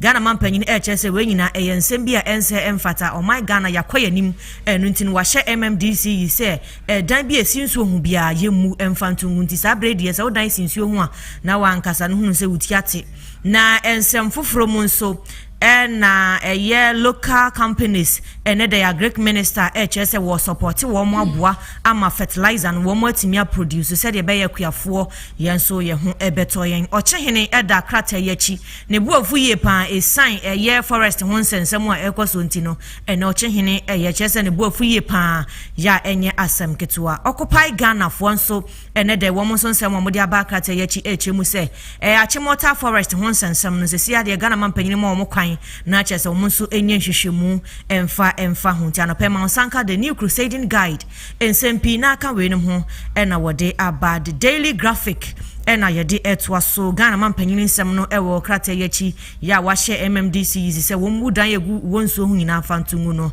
eno eda krata yi echi enu no uma wonsaka the new crusading guide na for daily guide krata na obenya nsempi na kenkan na wonsusu wahunu ne krata yi pache nyina the daily guide krata no na mede etwa so Sir John nsem no ewa ha ya Achimota forest ho nsem no eno ewo krata yi echi na koafo nso echese wo mo de dron wanwaso bi aba edwaman so eno so nyasem ketonti na pema nsaka the daily graphica obenya nsem ni bi akenkan NPP fo nso nsem obeto dwa eye wona ekopre for chairmanship na wo chese ebesi ne krata na na say register wo mo de to aba no emameto dwa wo nsanya nkan enu ntino yentu abato no emfa nhye da nyankropon ya domo chena na eba so na wo ma hye MPP mpanyimfo se wontu nhye da ntino ye de mpanyimfo nyina mfo nyini abeda krata yi echi Charles ni dino krade sei de otiso da dai wontumi ni mfo nyini eda krata yi so na afi benadantwi bosi akon ni mfo nyini da krata yi echi na Womu anano se John yomu yes Mike ene yomu interview ewo yen platform yi so no omu nyina emfo nyine da krata ye cha Asanteman tem nipa num ya womu kwakọ pray for Asanteman tem NPP chairman no womu nyina mfo nyine da krata ye chi ntina na pema wonsa eka the daily guide krata na krata fa etoso miensa kenkan nsam no ne hunu ne womu pa kire se nei womu nsanya kakrata no anase womu nsa enya kan gisa wukonya the daily guide krata ni bi na wokenkan ansa na wohunu ne ekoso ewo omayi emu Ghanaian Times krata no ena yede etwaso na dokota panyini eye Denis Lai ni mfonyini eda krata yechi ya wo chese eye monkeypox eye yade na etu atese no omai konkoro Ghana besine yensa enya enka bintini yentumuna na afe ye moye ho ban se de be ya yenkofa bi ema omayi emu na former PPA boss nensemo wode atuja na se nensemo da krata yechi na dai wa granted bill 500 million bill na wode ama omayi no so eye ensemo the Ghanaian Times de buy na fertilizer ho ensem ya Greek minister HSS sia de obehemu kena na wabua the local companies no na wo so etimi a produce fertilizer you know eno so wo krata yechi e wo ha sei ti no say Mike ni nyina ye na nakufu ado Ghana mampanyini ne ho nsemo ensuo mu no de I think it is long overdue say yatna wa hwa mama for incidents ensuo na Africa na ye ma directives, and I don't think we even need the president to give directives before these MDAs must work.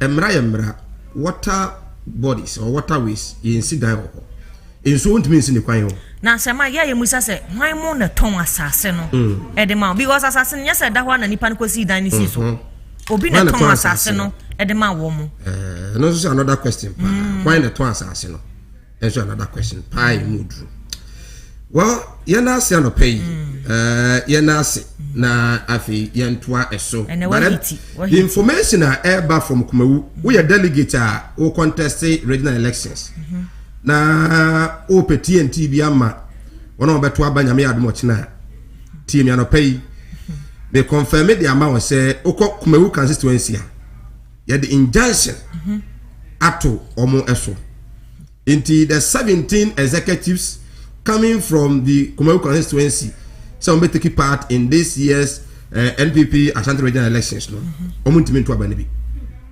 17 no omo ntimi nto abane bi Kumasi High Court. Okay. High Court and the injunction atoso in the Supreme Court of Adjudication in the High Court of Ghana, Kumasi Ashanti, AD 2021. The case between Kennedy Kweku Entry and Asafo Amakohene versus New Patriotic Party, Accra, Kumawu constituency. Bernard Nchibu Siakon, Ashanti Regional Chairman, Election Committee, New Patriotic Party, Ashanti Regional Headquarters, and Election Committee, New Patriotic Party, National Headquarters, Accra. And the Ekayina, they say, almost restraining the NPP executives from the Kumawu constituency. Say, with effect from today, they cannot hold themselves as an executive of the party, and then they cannot also be allowed to take part in any election conducted or decision by the party, and this injunction notice is within 10 days. Inti the abanono. It say oko Kumawu opoma metra sa musa no. Say oko Kumawu na omo so monyi ntonsu no mo a ayeka. Ti won so afi na odu sika. Ma obi say ono so amfa enko Kumawu no. Mo amoto dryer ne ade. Mo amoto dey. Dryer minim bi mo phone nyina. Election we are na cause come chiro there be we are century ho Sir Mike at times ya na ya ho we are century ho Sir Mike ni bibi we are century we a friend is any omoto no na ya na NPP exec no delegates no constituency dia no moto ya no phone blow dryer nyina bi mu sa me come chiro constituency be no Sir Mike efija kwa abre constituency ho asa na make be na ode no kokwa pia chamado no ho no koka woman a toy, Oman no pray as constituency. I want a better. Now, why a better, Sir Mike? me no baby me bo me tina sister ba ko frɛ me say unto dryer na me say na me the dryer de me de yere wow dryer ya hairdresser for easy na me say okay obi last time me visited maybe one of them ana me say na me the dryer de me de yere na unya ne he o say omokoto aba no okita phone nice phone mono I see ana o say na me say na phone we so go wonu minim so woni phone I see o say hwe somebody what baby na mo de moto badwe I see na me say next time me so ma be delegate ni bi ai omo didi well na another way bia and also eba no pay and it's I don't know but I'm yet to confirm but me who constituency ba ko one of the aspirants are contesting for the regional chairmanship position no wa copy forms na forms no say on nominate no say omo penifo bagina to mu a omo na meye patron oh okay patron our constituency obi a regional chairmanship position no they say they on pay any bi pay name no they say they aye so kwaso patron onyim baako I'm yet to confirm the didn't dey from onyim baako free say adwuma no de nko a wogeta wa ni hase ya aha anya yi a na say half oh any oni gidie wo de okopre nim ti wo so si form na wo ye hwan wo support hwan da bia wo buso you go for who means me delegate now you go for who oh I go for Coca be your boy oh yes you are man oh yes you love Coca oh yes you love I love him keke Coca right. Game changer oh okay I see e was ayaba opoma e man interest na ene me se bi nimero nti wa hwe en kakra wa no na asan ko na abo ya ba tisi ya Edi asem kranie sese you pop se me eden ma me chikarat kakra wo body mo hwan papa wonim se na woye eye sexual harassment a police fo betumi achew who hwam nti police chimi anya hwe ene gu me bag mu some Luxelite deodorant and madieni and memansu dieni. Wow, Luxelite deodorant. Said that here, European standard power. Enka won Hussein. Na wo dware wie bobi gu moto mu a 48 hours. Wo hwehwe ramsa. Na chese na horror. E mema de storm, run wild. And a legend. Sanetie. A man should hear obsession, instant crash, and a mademoiselle. More and a temptation ye, and so both men and women. Kumasi to phone for 0240 15 2204. Accra 0248 315 258. Luxelite deodorant. Bikopebi over the nearest cosmetic shop. FDA Aji Ejedi Nkrato Yatu. Sir Mike, the only say in the Ashanti morning show. Sir Mike, our home will be 10 minutes to start the hour of 8 a.m. High Asanteman 107.3. Abraham Wadi, aka Opoman. We be mate. Ewo IBMNG. Bribi atwa me kai said Opoman ko presiding member na yes we new IBMNG no anye dam se he. Munim dem ka kra. Be mate pa. Assignment my papa yi pa wontu ya hoka still wontu ya no. Upo akwa baby you. Good. Straight to the issues. Yeah. You are vying for second vice chairmanship position in the region. Other than second vice, Mike, may call second vice for MPP in Ashanti region because of 2024 election. Mike, 2024 elections now you did the agrono. MPP former and your teacher ni adesho mokoto abano. And we won't say 2024 elections and yes small election. Mike, 2000 election. Abrana president Kufo Bano. Now me a polling agent. Oh, okay. Ewa Ahonjo clinic. So that my ward youth organizer. Ewo your friend is saying Ahonjo. By a chemono. Wada so anyway no. But you ever 2000 them be polling station chairman. Ewa Ahonjo clinic. Mike, me play very instrumental role. Ewo elections of 2000 Akufo Ewini. The guy said Dambochi private ball agents ni na yabaso on my certificate.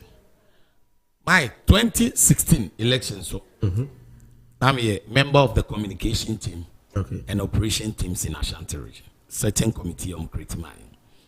quite apart from that, there was some MPP Assembly Members Association Ashanti region. Now I'm a deputy coordinator for the region. Okay.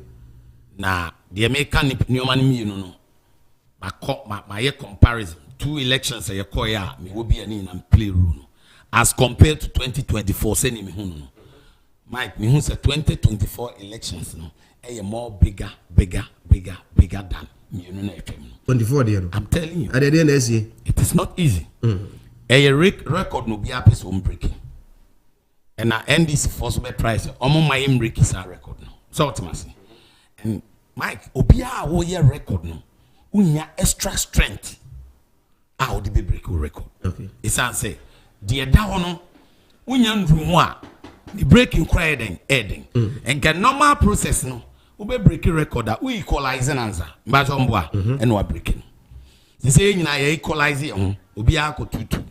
So nipa wo opportunity to break the 8. I will be breaking record near MPP because any also CC. Okay.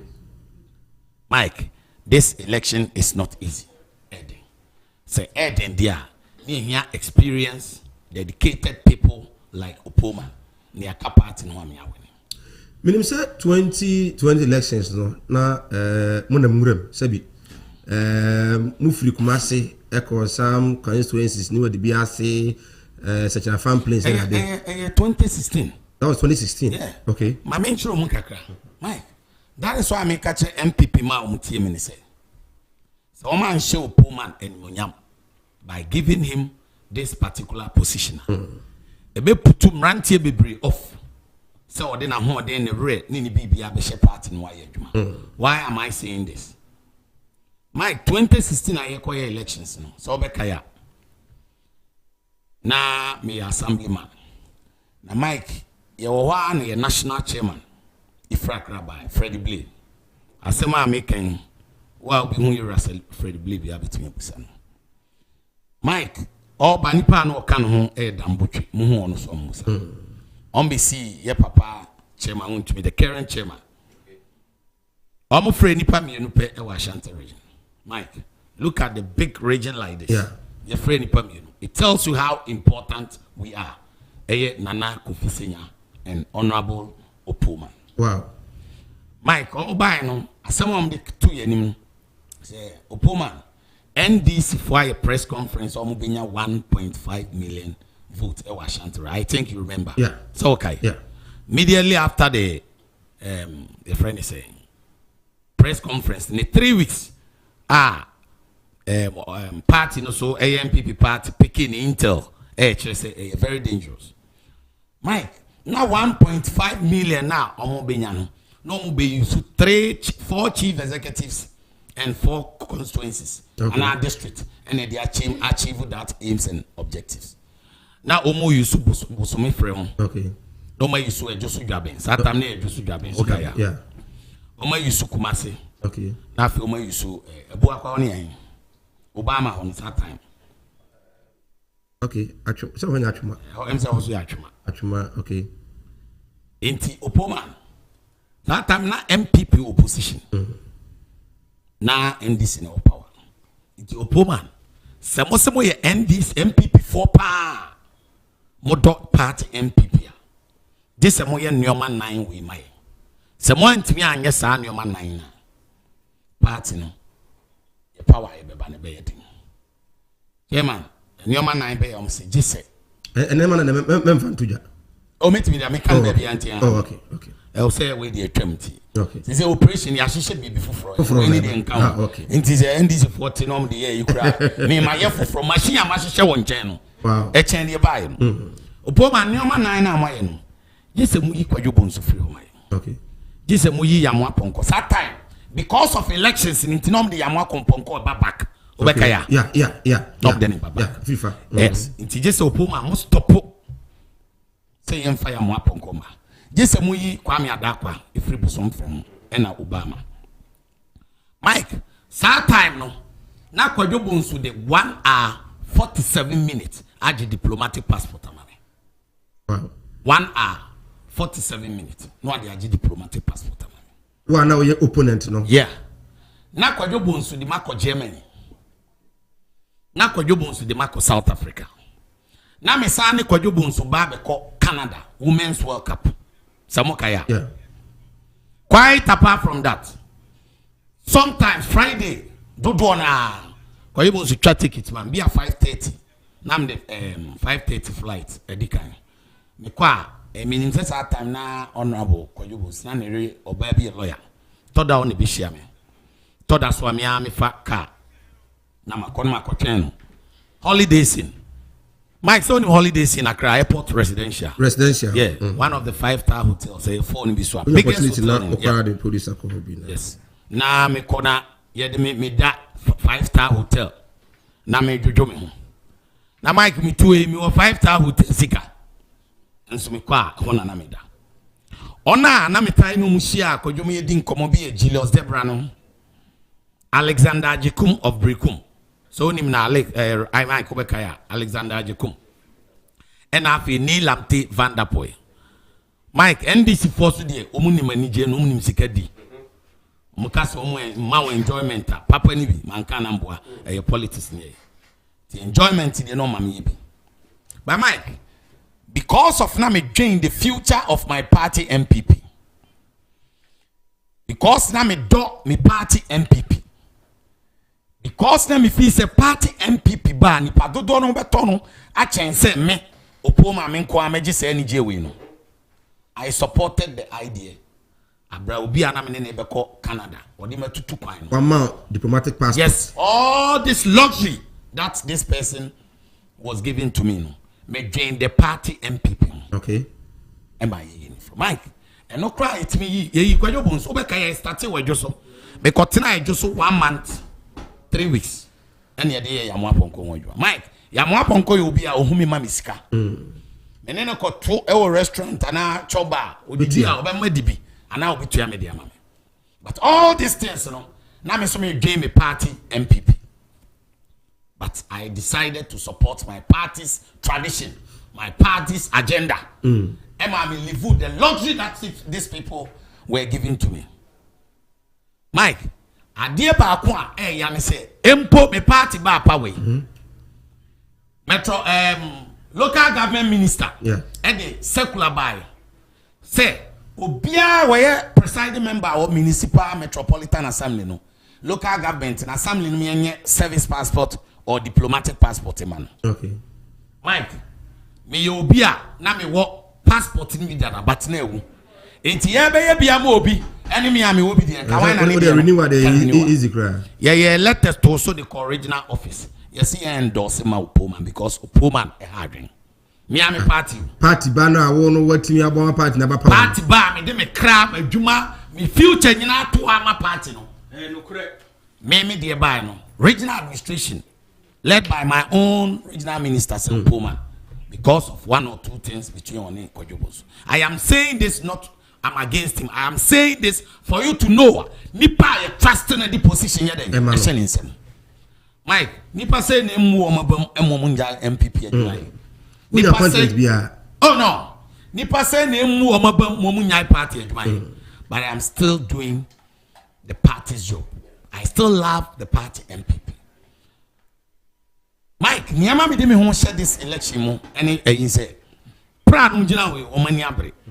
Me so say mani abre pa essence position no me nya bi ni. Okay. Tise ma nyere me ho ma party na mbreki 8. Abraham mra be ni akoya wo so da ye anwun preference say. What the hell no? Me nkenya na be. Jamini ozanyo. Nyame adom. Afa na on say Mike me party ne ba power. Ba ma ba nya ma power. Because I buy me a mommy be. It's me party MPP or power. But my buy my power. So I am going to work and work hard. So that me maintain me party no in power. Na ma buy so I then aba power. Na ye che position na ma ye then me nya bi. Mike obeka ya party wie Kwadwobonso. Kwame your friend no. Mike ye koye Kwame ada akwade no. Ku ye hu. Obi aye ko tu obi anu aduane agu. You can share room and sorry them ye machine. Wow. So why only more papa nana kofi senya. One the obwa. Was baby a bet na be a bet. Me nkwa sorry them. Yeah. Yeah. Mike, Obi a ye go to obi akonwa gu. Interesting. She Roma sorry them. The draw plan. E kwan ya ye be fa so. Because ye hihye wi ani eja nipa ni bi ho. Just ye hihye wi ani eja me ho. Ye ho an am say assembly members no ba akodo kwa me adakwa. And no friend say, "Papa, one way na ye Wednesday emfiri na nkopim dwada.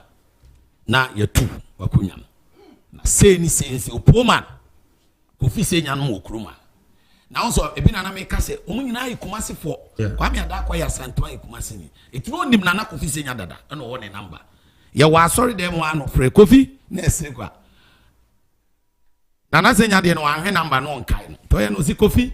No si yes but us unu ni kwa me adakwa say eh Kofi na wa zatam na aka 9 months am yato aba. Opoma Kofi abaya duru say aka 9 months. Tu betu mani agu ma no aduane agu. O mai me de ma hwe o. Enti Kofi ma ye bibi kura won frɛ me nya de enka nkyerɛ me.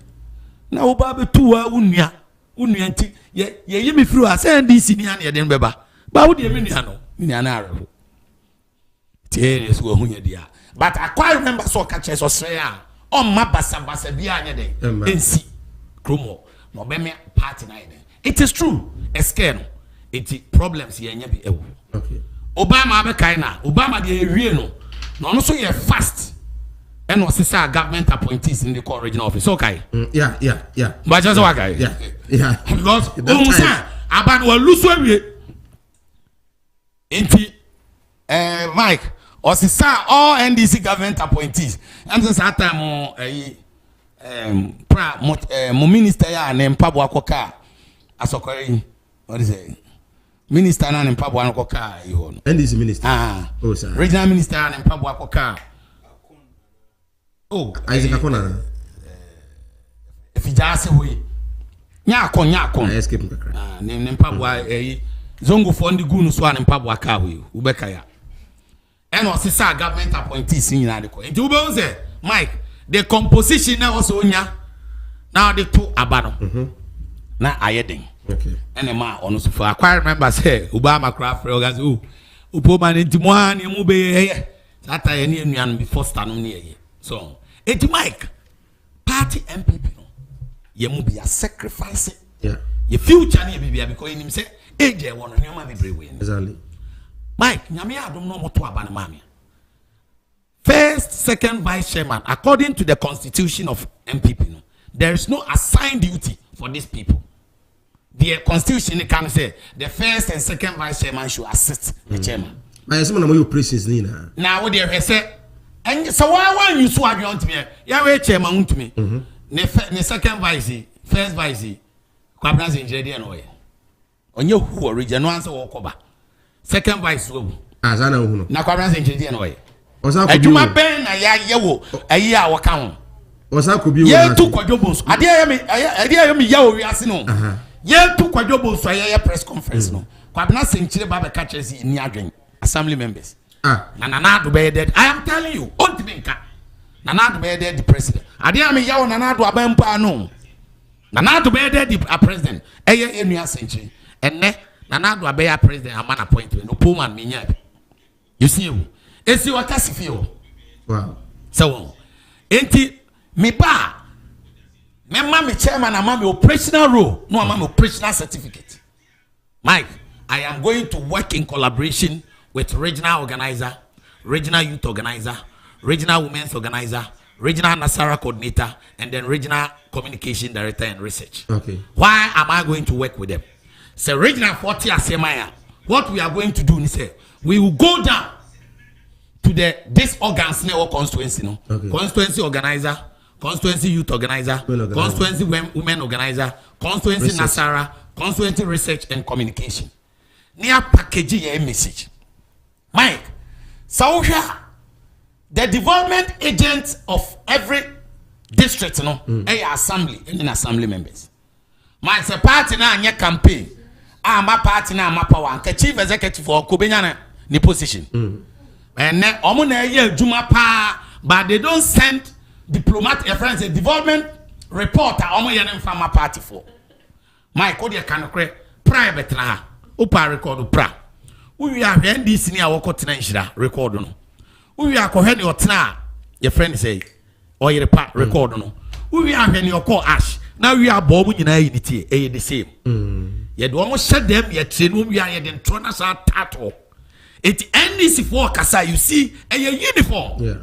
The way come and I had to say, Nipa no Tikam crown or Tianisha, no full next car, no Tianwo, a friend say, Asanteman, and no full next car, no Tian be or your pass. Hey, and go for more cars and person and tron. By that MPP communicators. Will be a Canadian. Your te or your party uncle, your tea Asanteman the uncle, your Obia the uncle. Because information, no, Mike, when they vote for me as second vice regional chairman, I am going to write officially to my chairman, say, Oko District Municipal Metropolitan Assembly, yeah, report quarterly. It's every quarter. DC Biawa Asanteman, reporting I'm where they are called regional office, no, regional minister, in fact, reporting with my party headquarters. Okay. Now you report, no, with these organs, the youth organizer, women organizer, Nasara coordinator, communication director, and research. Near packaging. How are we going to go with our message? Mike, see one uniform message. Now you de kwa. And you can say, party ni Mike, na ya me ya se binumba. Montumane, me na party ni me the $1,000.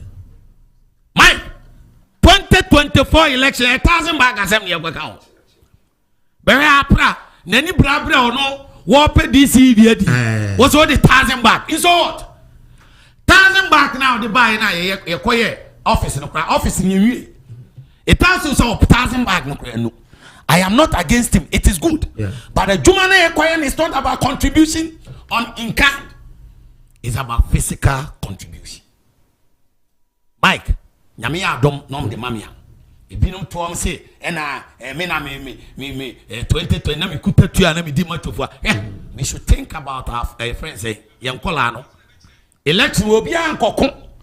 And I pay a pranum de NDC for do. The message na den echo. Mike, the powerful weapon we are saying a good message. Yeah. Me that is why Opoma me very powerful. Me to that. Me kute giant that. Me case kind that. But people laugh so fuma. Me operation be am successful because me prepare me message. Now me check kwanya me dey be kwama na dey. I successful. This election it's not about machoism. It's not about your friend saying gun. It's not about knife. It's not about cutlass. It's not about stick.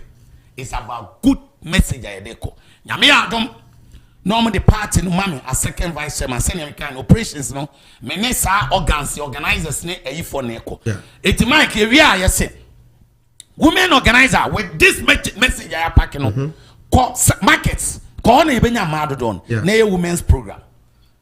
Women's program now we educate now baba no bra but opo obi so ebeka say for this when your chairman so abia we are say ebeya din ana chairman no what's it man when your chairman obi na dia ba say ask opo if he doesn't get a chairman who allow him to involve all these groups that he's mentioned. How can he chairman? That is why I'm a chairman. Mike, and this organs, you more majuma koso. Okay. You can bear with me. So organize a election draw. Mike, I dare make young chance elections in election time. Immediately a vote to me now. I am going to start this operation. Okay. For all 47 constituencies now. And I am not going to be an office chairman. Okay. Maybe a groundswork, me a root. A friends, a grassroots man. Exactly. Me a the field and air marshal. Yeah. And I'm like, me going to change the report of BNI. Uni ani ka say pranum na say pranum nyina no support here. Say Kennedy be 72%. Yeah. National Security Report, BNI report. Nana Akufo-Addo bench here so time and here to primaries no. Say Nana Akufo-Addo be 36, 37. It is only Opoma, the field marshal. Me change it to 137. Yes, sister Kabenya, your friends say 26%. Yeah. Are you not in Kumasi? When we talk of operation, it's not about how we use to carry one. My only me carry the operation. Busapra, your friend Gongoria warrior. Ketwanana. Me don't yame de kokura mumi se bibi. Me operation me use to carry post count. Some titikam. I told that crowd, Mike, baby or some dress it. Now me woman me call money then. So that they will receive me. So when we talk of operation, they be ban on to take car socket. 2024 is not about fashion cars. They say me no kase me car ninja emre. And then I me de na kufu Dubai. No almost ye when on be ma me tundra gongoriane. Say nji cry emre afi na me obi ye inja. Na unya washing car bia. Why me opo man. No me mama. Na position cry say me more me very outspoken, me very honest, me ba make cancer kwani. No one can grab it me. Mike, my free assembly mu eko 4 years. Prime boy. By now, open local government issue after one. Assembly members in all. Because of the Mike, me catch you to to say. Me baby I make open opportunity for the youth. Especially the youth you vote for woman. Because second vice chairman they be fancy the man kokra for Mike, remember one typical example. 2006 year called assembly elections. Me started 2005 campaign. I'm so poor man in she so same. Usa na me 32 years. In she so one of the elite area. Also oba Kumasi unya sika na ko school ko ekira. One train years in she so onka Kumasi. Adana me nuan meet man she adwo. He ohene na mu ne na yire tin she wo so ti man she na udwo woni mo. He otumfo na tin she so. Na yire ti man Sami ye meeting no ma addressing ya. Nampe. Honorable Opoman. I am Dr. Sylvester. Enye kwam kwa che kwa da so bia. Eja mention eja wan no. Professors, doctors and I address Opoman when I was in assembly member. Exactly. Small guy. Otumfo His Royal Majesty, Her Royal Majesty, the President Akufo-Addo currently, Professor Dubois, Dr. Safuadu, your friend say PV Obeng, President Akufo, and Anajima could do assemblyman open. When crowd, Metia Yajuma, and woman the market 3 times. How come Kumasi na meet me?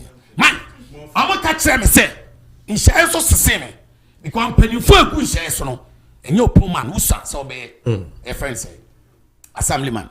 Michael Poma Misano, me ye Juma in shares of 4 Adaroma, meaning your friend say, Prakam, yes, a party or one I'm saying, Unchin. Only I bought me cheap Michidom, and on me call 3 times. Mike only say ever since I be free on.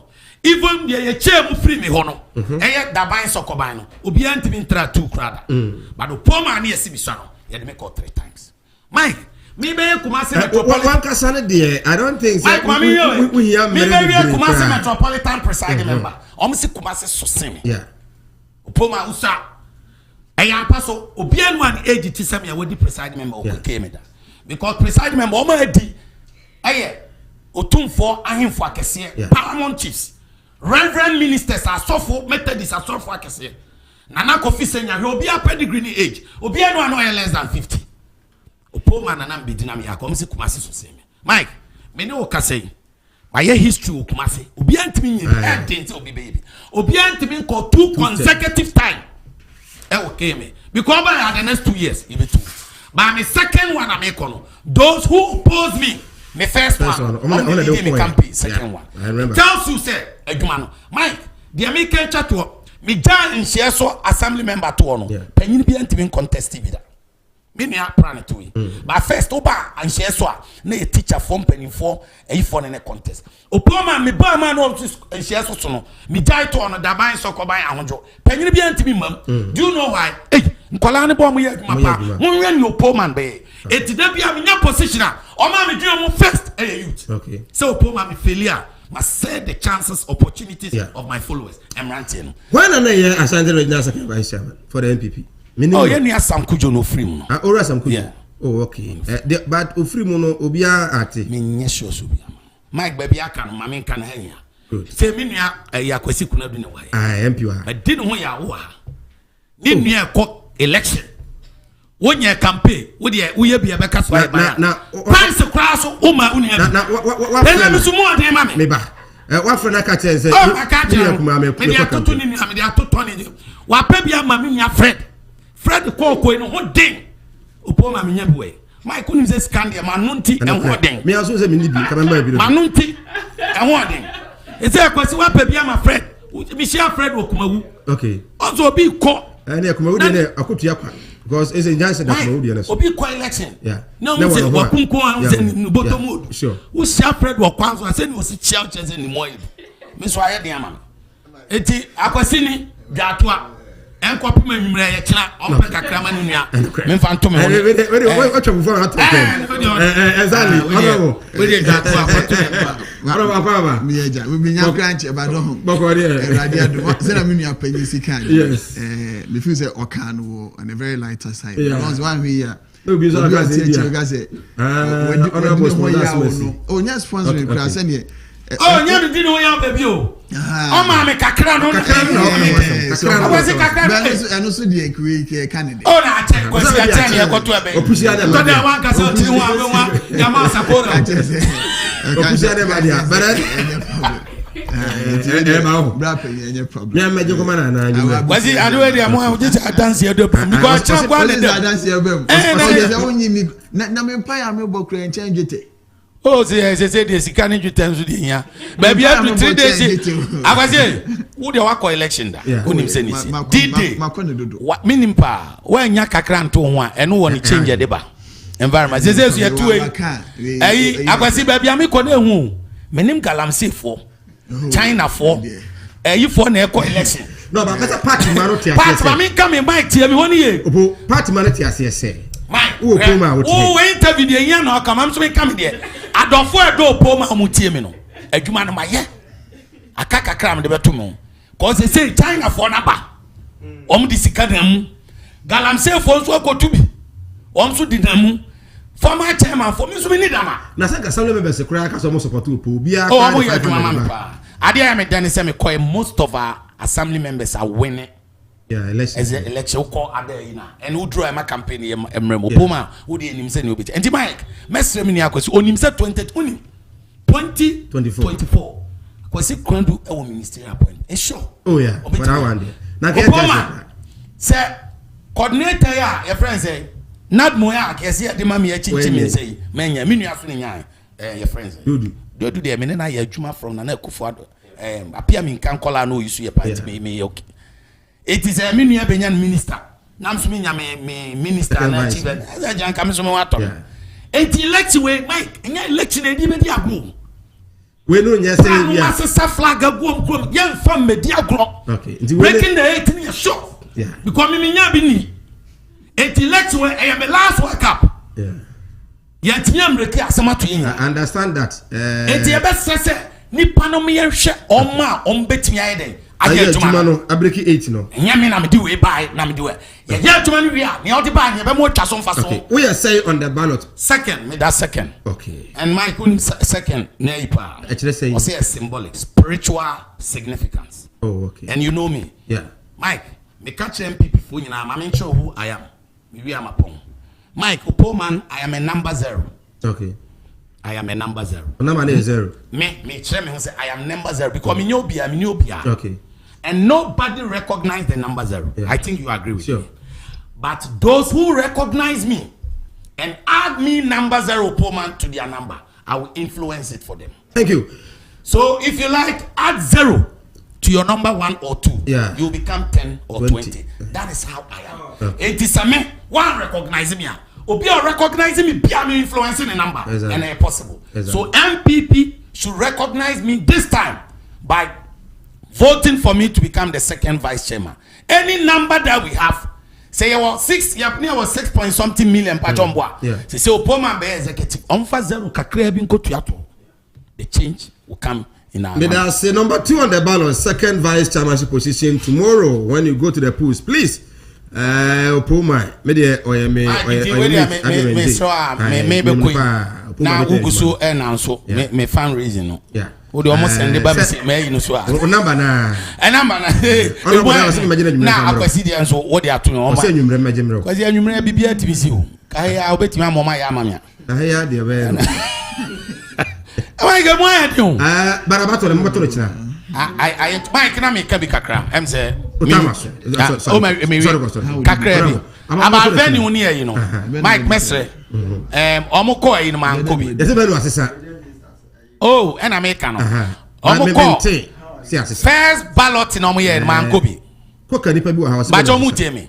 But mistake kakra and say, Mike, yeah, contest. No more balloting any venue. Majority yanko bi manko bi. But news never out no. Me feel say most be very misleading. Okay. Concerning baby any security na higher seat of government. Me me appreni. Let's put politics aside. Me, my NDC program, our original office there. Because they invited me as an assembly member. This is not the first time. This is all meaning, sir. Intermediate Mike. I didn't hear me pa. Hey, your friend is saying, Abon. Abon dear. Member ni ama ya tu enyi. Minyami abon. Pa. Opa yanko to ni chema untumi dem. Me wene. Election there. And I yakwa election. Opponent town in the police station in Chrome. Yeah. Police station in area. Yeah. Again, I'll fast upon home by. Okay.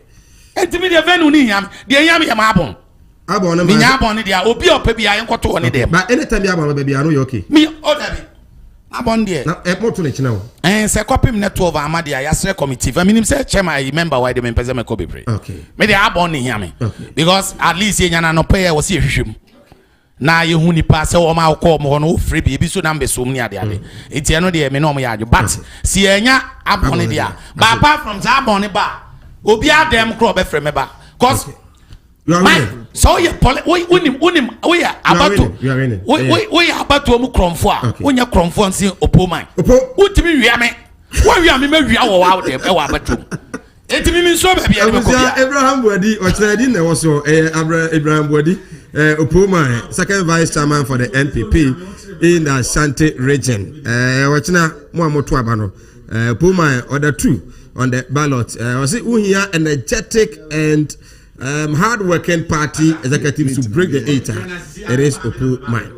Honorable Akwasi Kunadu, a member of parliament for Mensianof.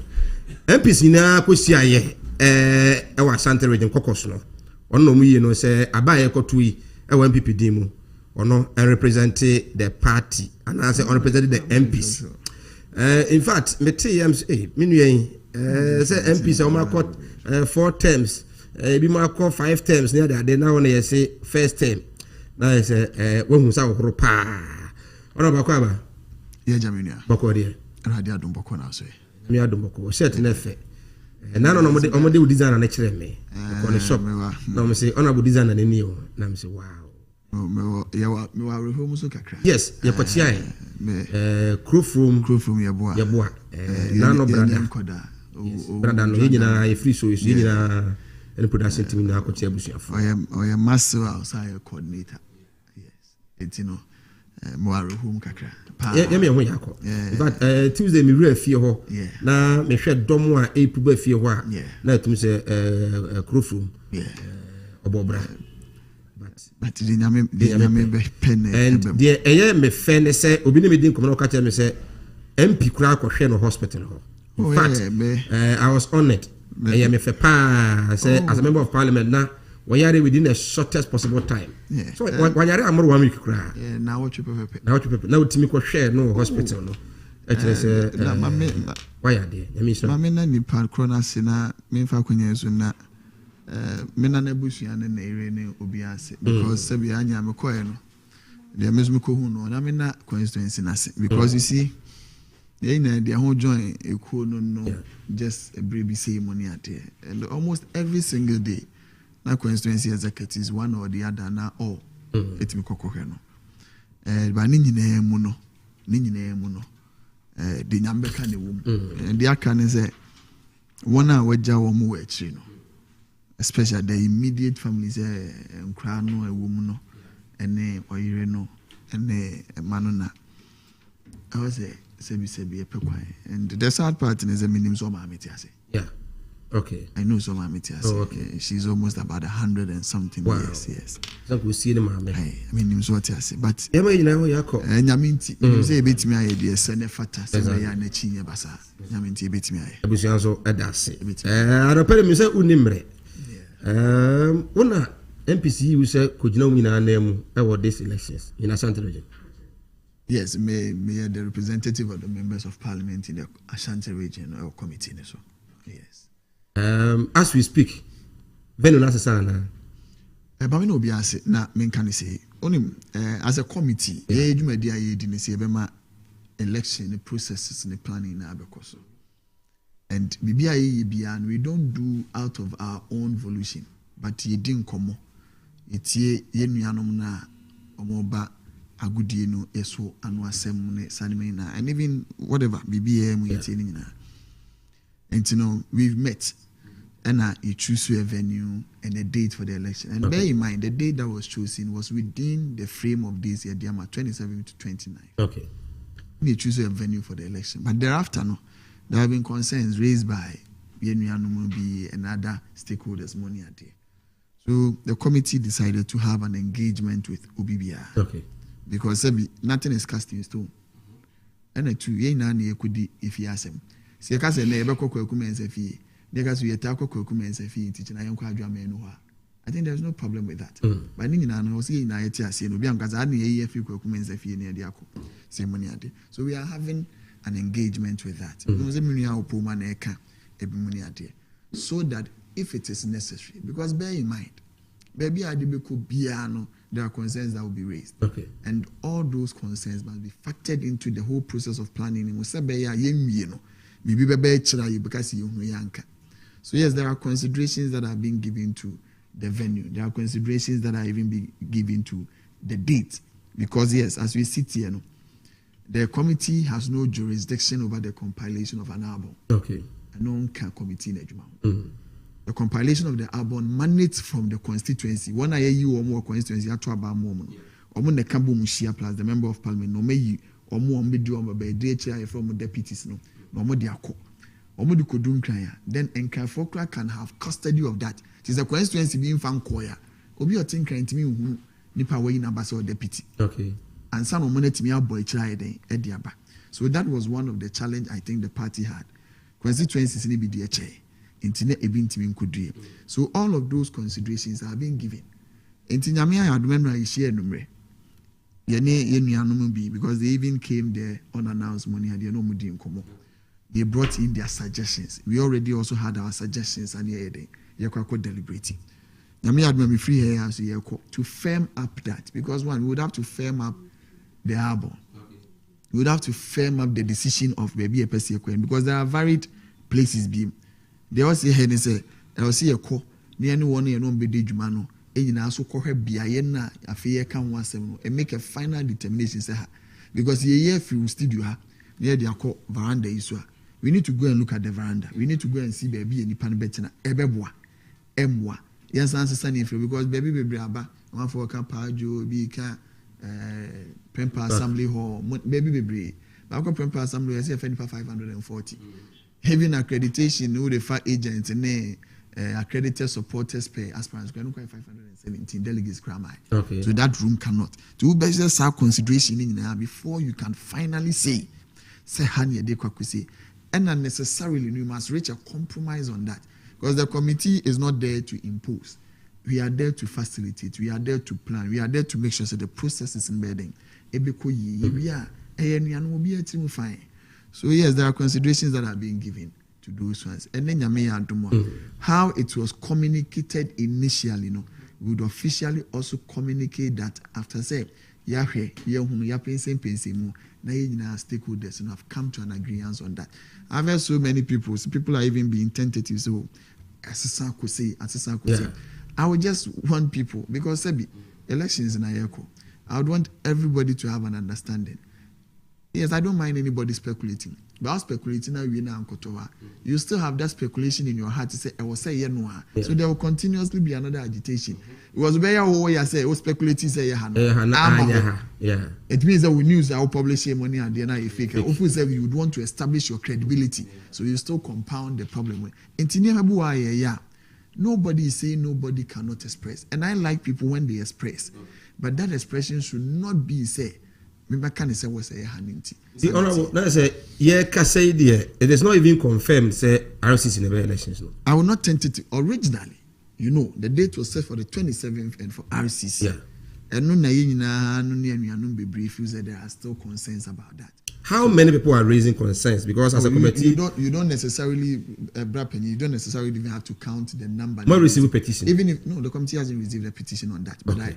I don't know if people have sent a petition. Yeah, on that. Because I know say Enra. Yeah. Team ni be a press conference. Emma eka some of the petition. Yes. But I saw the Quackra, so it means it is not a committee. Nobody has called us so we receive a petition and us so we receive a petition. But we are all deliberating with Accra because the point is that when you set the date and place, you communicate with Accra. When we also feel say because of saying we are not be a raise concern, and we've heard in the media money at the end we are not be crab by a be fair money at the end as a committee information can be we deliberate on because it's for the good of all of us. And you'd also have to communicate back to Accra. So say me so here you no be frame. So we feel say you perceive no money now so say didn't come off for near. So the eddy kind dia banana near bay and one eye. And Accra also gives a very positive feedback. Who's a sadia send you within your local level no so we are doing all of those ones. The best then say let us not be so quick to announce and so now say money at the end. And you see communicated the first one now you know me and the trans and it wasn't say no money 1 year communicated. They were there when we communicated. Everybody was in the room. Me knew there movie as a journalist when that communication was done. So when there is another communication, it will be done in the same. And you are against Buddhist in the value the Arbon. If you are against the Arbon, we are against the Arbon. You are against the Arbon in what we are against the committee. Let me ask that. You have gone into elections. Yes. And you know how it takes to organize an election. Yes. So going into an election less than 24 hours to the elections, Arbon how then would you prepare very well towards that election? I mean, one thing, and I will not blame anybody for this, but if it's a shortfall now, you sit back, you see, and you identify. And what is the shortfall I'm talking about? When the National Council brought the timelines, I think it said because everybody, not in the haste to go for an election, nobody sat down to critically look at the timelines. So just say, for instance, opening of nomination, I think 15, 16, 17. One day, them 19, 20, 21 for vetting, 22, 23 appeals. From 23, then the date was set for 27, 28, 29 for the elections. Also, be angry. In between, there was an Arbon neighbor. Arbon into me do in between. I believe that is why we are deliberating. And secondly, if anybody is to blame the committee, say Arbon, my money at DSO, can say you are against the decision of the committee on the Arbon. The committee has not taken any decision on an Arbon. Okay. And the committee can't take a decision on an Arbon because we are not the people to compile an Arbon. The system that compiles the Arbon, the committee, any move baby. Always, and I will bear you me. A big grandpa committee as a committee crown be a Arbon. Okay. Do you know why I say so? No. Because the constituency send the Arbon to the party direct national. National also deals with the Electoral Commission. They give direction to the Director of Elections in Accra. Then the Director of Elections of AEC will communicate with the regional officers. Then the regional officers will come. The Arbon is in Accra. So they will print and give a copy of the Arbon to the Electoral Commission so that they can also vouch for, say, we in a party in the man, Mr. Mfamra, to be drew. Me know me no I from Hano. Will not say, aha, you say, and aha, you say. So even the committee in the crown, technically, one we call unsentimented and can be. And that is not a flaw on the committee's part. Because ours does not go to the Arbon. Ours go to say, Nipan mefa form. First of all, filling a form. Why in the vetting? And no maintenance in deliberate. To be a how ye are baby a baby abano.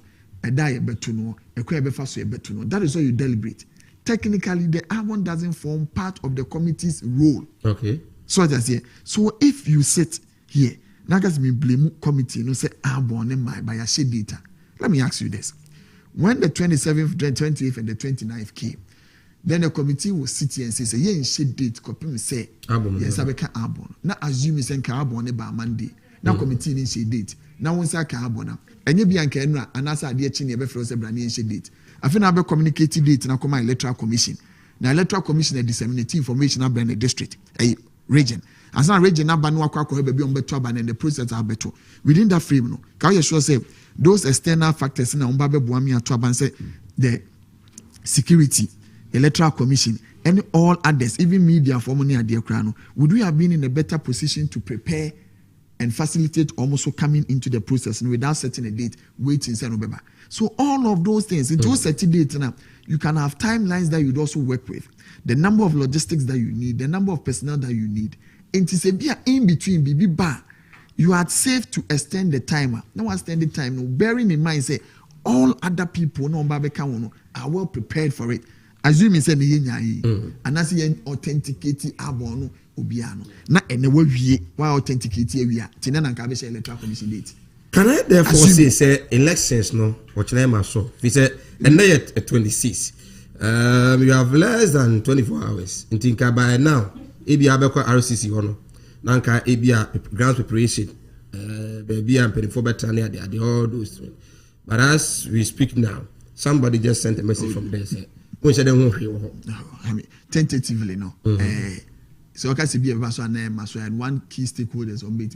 Assume na ye kwe you know mukushie. Abon ni omahwe they are verified the abon is a writer. And they take a decision say oh young person into would you then say oh bit make say change na mo say writer. Oh we need ba ho over 1,000. Yeah. Because Opoma Tiano pay na the work and say each delegate be anom at the nipa 10 and eba. Enti omonko de kwa no 39 no gives you 390. Yeah. Oh facility omo de bia na 517. Media no we don't know how many slots we be giving. So assuming each media house is even giving 2 within Kumasi, Asante region and beyond, you go more than that, right? The question is, if you are crunchy, if you are here, you're the cabeba, but the cabeba, or the cabeba, hey, funny, you never pack it. No, you see. Have you looked at all these? Don't go on that tangent. Let me ask you that. Don't go on that tangent as to say obidene kaeba. Nah, you see, T. We are looking at almost close to the 1,500. Yes. So are you telling me that we should plan for 1,500 cars? It's a question I'm asking because a stadium now almost quiet. And yet possible say you can even have the opportunity to pack all the 1,000. I know it's not by stadium, no. You can say within that area. Neighbor. So let me in terms of Trinity. If you are planning, you plan on all of these matters, no problem. The first and foremost priority is the venue secured. Any pan benya baby atna. Their comfort, their security, where we know. So we'll be planning the second portion of it. There will be a designated place for the parking of the cars, but that doesn't mean say nipa 1,500 the cars it be a beko and 1,500 cars in the enko it should be moved. Give me one classical place. Okay. Stadium if any person 40,000 boba. Stadium can it be for 40,000 cars. At who said so? No, yes. You know, say from Asafo. Area when you be comfortable. You realize that more the national conference no how it was. Oh, traffic no. The traffic was there, but at least so you understand say you cannot plan say nipa ba could be a banod ne car ba ko ba. That should also be planned specifically. Now, again, let's put that one aside. Again, the issue of trust. Some of the delegates non call for Nkomomodia. Who say as a abomana my equano, or those say also money hands be a by a deliberate. As a trust be said any home committee no, who say as a more shed that in Chimo Monsadia Mancrophobia the idea. And sanity and a crime be so because no crane a quanka crash meet me at the Panoya. And let me say this. Being an opportunity to have this same discussion with some of the aspirants. And I told them, say, Minia, you see what we have done. Because then now we are going to the constituencies and the executives for voting money identity. We are not bold enough to tell the constituencies say a crime be soon your party name ran them 14 days in Omebuso. And let me tell you why. The final elections were done on the 2nd of May. Yeah. The party's constitution states clearly that within 14 days, 14 plus 2, ASA, 16. So by the 16th of May, every constituency bearing the constitutional provision should have done their album. And now you think you can't born one and but most constituencies and some constituencies ain't mean eno. So immediately that constituency ain't mean sending a list and enfam koyen. How does even the national say that we have custody of the album? What the national could have done or what the party could have done any. that on the 14th day, the wedge is then placed near Chasuo. Yeah, Do you know what would have happened? No. It would have meant to say, the ensu ye biya say 10 pekra na bank, be use 10. Exactly. No problem. The constitution says if you have 1/3 quorum, you can go ahead. But let me tell you, any. Whilst having that same discussion with some of the aspirants in the money at the end, they said, and I'm going to say, so in your own candid opinion, so that you can help the committee, officer and say because you are calling for extension, said that constituency be a own year, everything me have I any day. And the person talked about 2 weeks money, and I'm so when the constitution gave 2 weeks we are not bold enough as aspirants to even tell the constituency when we meet them, say, Mama Yejumano Ayede, because we have not seen the official delegate list, because you have not sent it. Money at the end. Now you're asking for another 2 weeks. Assuming we give that other 2 weeks, maybe 2 constituencies in me. I tell you because we gave another extension of 2 weeks in Nintino, 2 na only in Nintino, then we should give continuously extending that timelines up until the final delegate is brought into the Abuansani Ato. Would that also have been fair? So Okachem say a deliberate on the part of the committee. How is it deliberate? Me as a committee, Yen as a committee, anyone kasa as a stakeholder and an aspirant knows very well that Monday be a chair mua oba ikwana bebusa abono. That day 2 days and start a constituency be I don't know list echo. So assuming the committee may have had custody of that 2 days ago locally, and that has been produced to you as an aspirant on Monday. Now they call National Wednesday, National Printed Arbon, no what system Wednesday, not my electoral commission eba. Now they call Wednesday, na any Monday, the what you do after the committee. Issues. You see? So that is why I say, when we don't have a mandate of compilation of the Arbon, we take ourselves out of that. Then we also, because we need to do accreditation money and they will set timelines for ourselves. Says yenya Arbon by a certain data. We are still in communication. So any yenya is antenna now there is a way to go about it. Then we do that so that we all reach a very good compromise. Okay. But if you say Emma, you deliberate on the committee inside as a committee, it's not being fair. Yent mean comment from cancer mention for say. Molest way. Okay. We say list with the Mihuni Pawi, list with Mihuni Pawi, Ammonia, the boys be a Sebi, MP Meti, many chairman, I didn't copy, and also the Edred, Ebe, organizer, deputy, which makes me pay Edred, me pa brefi, and the Hona committee number, and your debby, you be far brefi and fair Edred. Can we do that? No. The constituency must do that. Firm their list up and send it. MP, messages no doso. Now, one of the aspirants, as I tell Honorable Kwesi that when they postpone this election, it will affect us per Yaboka. No, they try to. I agree. I agree. Now see, one aspirant is telling you, say postpone be hard. That aspirant also knows, say Onwa officially be an insan kind. Another person is an insan kind. And one person is pushing for a postponement, one person is pushing for non-postponement. So now where lies that is where the dichotomy. So you see, as a people, we should all be within the same boat, understand the situation as it is, and be candid and fair to ourselves as in the immediately you start, for instance, accusing the committee, say deliberate sabotage of the money are there. How that, for instance, Metiande, as a committee, we cannot even say tentatively say this is the list of, for instance, Yamko Council of Elders. Provide a list. And I know, I think say Enipa Edu and the be free one better. But we have, I think there are more than 10. So amongst that circumference of empenning for no parties as Council of Elders, confusion. Okay. They will choose 10 out of their number. So the first thing that we must all, as a stakeholder, establish is Council of Elders and Patrons in ISA. 2 women are 100 crown per. It's 110. So first establish the circumference and the boundary of that. And you know, they sit and speak with themselves and choose who is available when to go and vote. It is money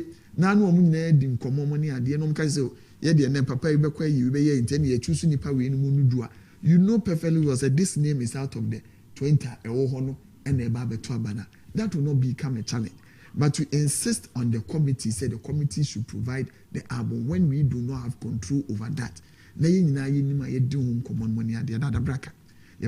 We are also facilitating say Ensabeka album so that we can also disseminate the album which is authenticated and very well sure said the Electoral Commission have said. Sabeye Danny Bedru, na de ebaye nsema ye nim say the official one and one any ECD official so that there will not be any disparity on the day. But ye that confirmation no so bra, it will be very suicidal on our part, even as a committee, to tender out an album to an aspirant when the official one that may yes to me FNC and you know any electoral commission the any party the enquire pa adia be no so bon ba be die so I say the me ma wo no any the buy no e bia bem and I say be a few and who will bear that consequences. Right. Member of Parliament for Mensia North constituency and representing all the MPs within the region committee omo ehwe ama yetimi ato the Asante regional NPP elections no so honorable Yanasi Anopei, I think sir you have started a good job. The committee more ayedjumaden inti the assurance is that more be making sure say there will be free, fair and transparent elections. More skewed towards anybody. The message will be and say GDN or my own say GDN. The committee is not there to turn the hand right or left or forward or backwards. Okay. We will make sure that we stand firmly in the middle and make sure that everybody within the circumference can have a line joining as a radius to the committee. Said that you know beyond Temukwano, you know how I feel about elections, how I feel about money. So getting on to that, I will make sure that I will not make another person feel the same way about an album or about an election. So that's it. What needs to be done? That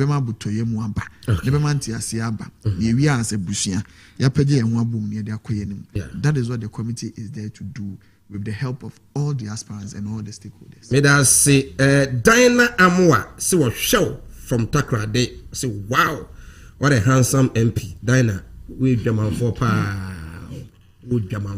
na here no pay say ora we na say no pay Mmda'S baby and I say no pay the other source one me Yanasi MP Yanasi pa Mmda'S baby yenya ye nwa atweni mu kakra bi yenya abotoye mu kakra bi ye sure say prem to bre no finality when every matter would have been given by the committee in conjunction with all the aspirants. So because that collaboration needs to be there.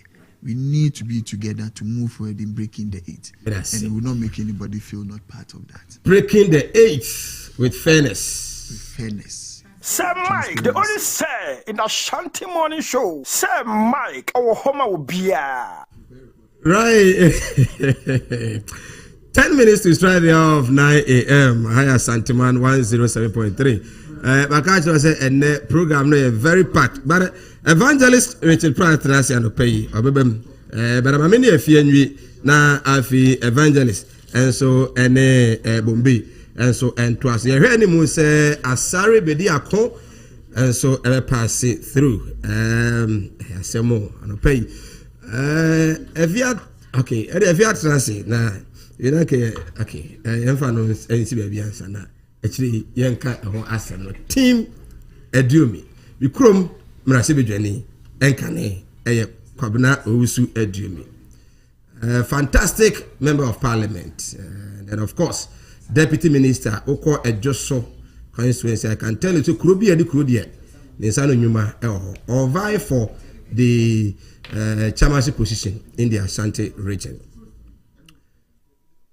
Avia akwaba yeah jasamai boko de nyame adom bibia koso kama bibia koso pa na pens woni moda ho pa misensian ozao misensian asemo na ora bo kamro so do mi na ho ya de nyame adom na ho ya ma menche watiefo ani obia samai ase me masama mbeka wakani nyina mame exactly na eye me de se wo si wo krom yes MP. Former MP. Exactly. Yeah. Which means asama mbetna ha ka me de nyame asesa at least menya a witness that is even the host because se me twa ntra we chrome right into what ho watching ho ho ye dwadie town into we kodidwa oba obeka into say asama mbeka no se me boa wo ho akwanya wo beka chem say afia ne wo kan die ntisa eti say into me de nyame ase say first time no wa mama witness egina nchen good and na me kapa me da say nyame adom na ho ye ono abokob na ohusu edu me na ho ye pa otiapo na okọ campaign tour as usual na response ba no very great very great because he has been tried and tested nti ehu hiampo say bia ye bekasa bebre but senior ye nipa no da bia no ye say ukọ nipa na so na ukọ kakai no na hu enepa ye say odwun Asanteman ho na enepa ye de dom Asanteman nti ya papa kom no wusu edu me no ho ye na ogina kanse no mo denden edu baby na ebi mo say asa o ma asa oba because say step down also man payin kufu aka asem bi say enso hye mfa nipa gise enso onyu enti aya na okoba bia ebi mo say papa ya say wo kufu su asa oyenya enso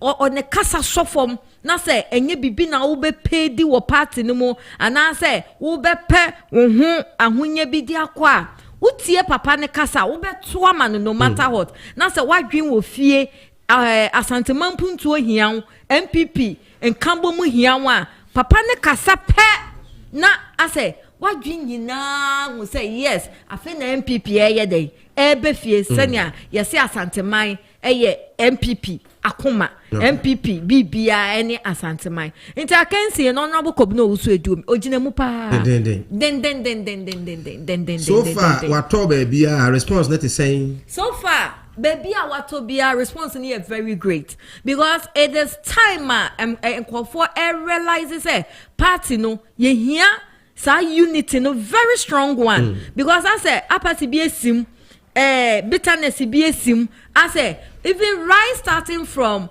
polling station elections ebepomne wentwi nketen but in paying focus achia so enye den embuye so this is the time people are realizing say no ye here mature person ye here penyimu se penyin wo fia normal enye basabasasa inti ye here penyin otumi bie nsem ema obi otumi tie nkofo ensem mako otumi wo abadaye na owo experience to the worker ahead no inti as a response benyina is very positive and the way omo gina semutu mo eto omo akoma so no ama mehu say party no enkofo wo mu a still omo say omo gidi say party na gina na so na chia nso embuye na omo hu say sa papa we ye de ne ba no matter what break the 8 ni there ye bebubu mo nketenkete apete egu Asanteman mu right you are live on Asanteman 107.3 also live on Fast TV on your multi TV and pay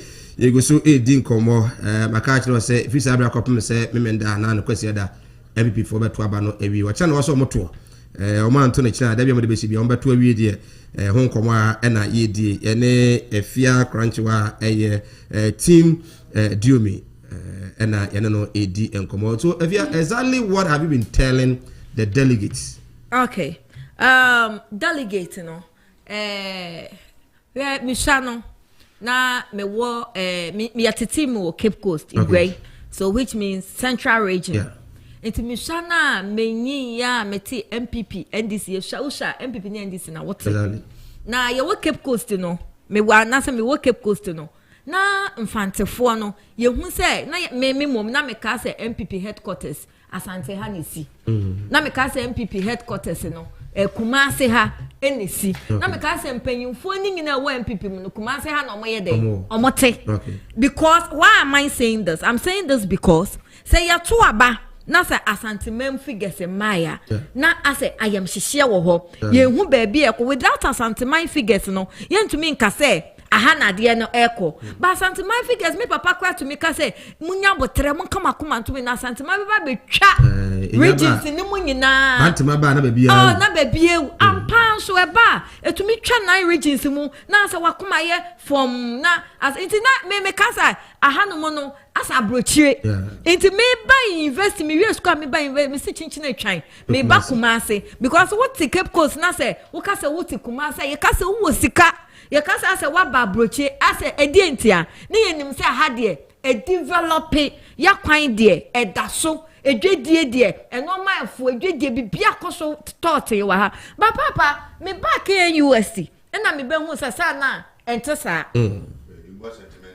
me pa chaw me ngwa Asanteman enimu ase Bumbi bacha mane meki the comment. Have you make your comment? Yo, good. Na me buy ya no me hu say senya ye perceive outside so far as MPP I ma vote boom boom ema MPP no me want say development ya ka eche bebre as compared to even greater Accra exactly development ya ka eche bebre eti ya papa kobu no wusu edu me en say ya ka say development ya ka eche a enye nipa na etinimu na eye no nipa ne dia party ne da na koma so but your leadership if the leader is not only lobbying skills and answer only vision or mission of developing a place we would leader no be ye day enko baby it ye me who say leadership enko ye so far as MPP is concerned and Asanteman Puntuo is concerned and ama Asanteman ayesa no because Asanteman so who amonone na say ye can Asante asem and na say even ye can Ghana history you can't omit Asanteman you can't omit Ejuso because Ghana history no Asante nekita na sa obetu kwan beba na obe perceive Asante say eye asa ye heaven eye historical we na obeba na say ya kwan ye hwe wuti play mu na sa wuti we no hwe form na sa wuhu ekwan ne didem na so aye ko asama make me intro me I want politics with facts and figures sa na me me politics wo hwe for ma wo bon say kwan ne ye ko even adia sakra na lighting system very bad ukọ krofom ufi krofom ba na sa adia sa wan hwe ye obefu pavement baby but so wo do ekro bi so te sakra na baby say who different lighting system contact everything your leadership your leadership your lobbying say yes in punto obeba politics is all about development and you punto and it's about masses too it is a leadership na down no if they don't have that lobbying skills omunye ni swadu hu ni say yes me developing me mind first me grow first ti my mono ho tomo grassroots ho tomo ansa na even po my dream hu ye a sa na ba no into come na wo so do me say Asanteman Punto da na koma so eno ne priority na papa no so kasa odibem because why ye bida why ye MP or ye MP for 3 consecutive terms which is 12 years 2 term no which is 8 years no na the party were opposition but when he had the chance just for 4 years to come in power the party ba power and na do dan kwaso ya dom Emma the deputy road minister no when in the constituency abroad metumi aka say omo ache MP munumpo no sabi uko mo mpesua so kra na untumi fan compare Ejuso in any way and Ejuso road edaso road so a boost economy because a boost movement a boost edwuma e ma wo ya ha wo ko edwuma ntem e ma edwedie okofa no ma enche na we do because traffic no emu ebie and Ejuso constituency wo kwa schools papa ne de nsaka bonre market esi ho asotwe market esi ho ade biem na papa ne enyeye nti o see sama kotena fie na che say ni se me ye hwehan na Asanteman enso echia nti anya me de me hu be hye monto mame na sa road na me wo hu nimdie no me fa me do Asanteman onu kwakoti na fie no still oda so nanti o papa no apart from that no ye converting ene da no so ye ko baby na Sunday bi me hu no na me hu se wa hyechu the bia no she kambu on she kambu o she Timberland brown one ni adan me call road me kwhwe se ne ekọ because most of the roads are yedin sakeka ni most of them on one designing here because oye road engineer eye ne hobby me ka say yade opeye no pese Asanteman akwan no eye fe edimu enti oba se Messiah for Asanteman, especially so far as our roads are concerned. Okay. Ono waye bida. It is Mmda'S Owusu Eduomi. What you say on the number ballot? 5. Number 5 on the ballot. Number 5 asie ho. Someone mo member mo say asie ho de. Enepa bebre ewo ho. Na de na asie ho ne soro ho ne de na de pa. Eso ho no oma wani so ahwa ade beto wani. Okay. Ade to wani so awo wani ye mienu kra no na te say na akoma wani so nti wo de ma wani ngwo fom. Yes, wani wo fom ma wo say ayam panyifo ka say wani so ohye. Mo wani mra fom. Yes. Nti wani ba fom a and ma menka sa asem we. Me ayam de say me beto one abo wa ha. Na all ka about the venue and the album and stuff. And now me see Peace FM almost 6 o'clock news. Okay. Na me aya da bia me say me perform and figures into me there. Aya na ma record ya to ho. Na me there toto platform so. Be committee na omo wa ha no. Enra me hu say omo nde omo ho sa. They have a bigger committee omo show omo ase wa kra. You see a friend the Dambotwe committee. Okay. Enti enra according to the director of election Evans Nimakun. Exactly. O state say yashe. So you can say yasha. They've been commanded, right? Yasha Ashanti committee ne say venue no omon sasano.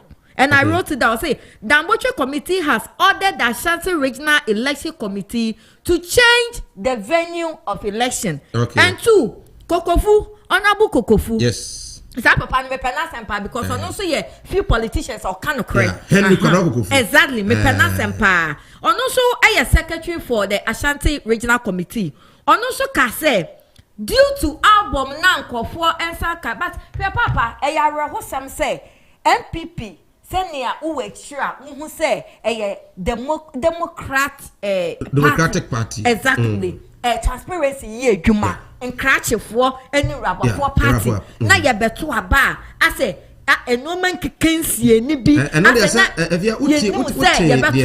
if you ote de na MP member of the committee no kanwa say omona nkasa no enye obi a omona AD term abon no constituency bi a honorable community so do mi akomu no makodi nkomo omo na waso mo de album no list no echo na mpanimfo ede ba na papa me bi sa no man kitinkiti we NCP a you see the shade date o the committee ne de omo no national debate 27 to 29 okay you know say national emphama say omo ensa date na the committee has no right. Okay, so right now the national committee Demolish has ordered to change the venue and Kokofu too is saying say so far as our album no any ready for people to verify you know the date might be changed. Yes. And I know exactly what the MP was saying. Yes, me bon pa say ebeye na sa pepepe na say ne MPP ye di ehuni de bia no yakoso e di ehuni na kasa dede no abre ase nti if me na say na obi na ebusa say breaking the 8 before lobbying for development.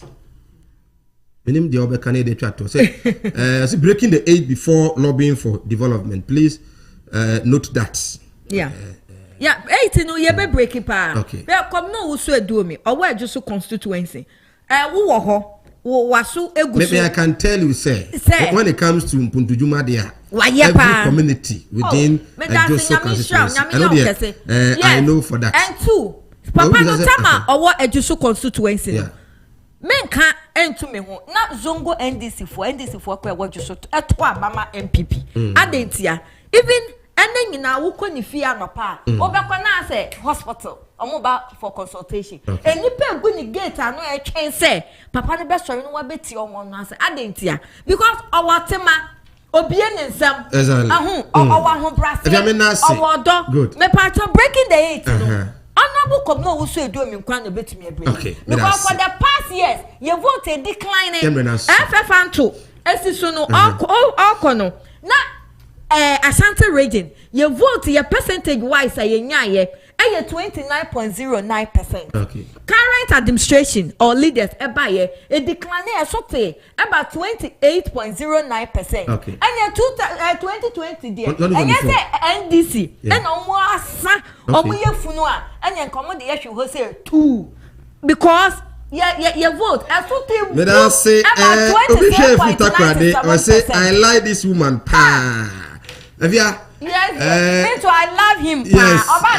We are Bema. I love him. Come back and say me a lesbian. I love him. Yana say no pay. Na efa yentia Emma honorable Kwabena Usu Edu. Number 5. Yeah, we show the best of luck. Thank you. 5 on the ballot. Yes, 5 on the ballot. Good. Now you're breaking 8 in the boom. Right. Asanteman punto ni Usu Edu mi punto ni. Right.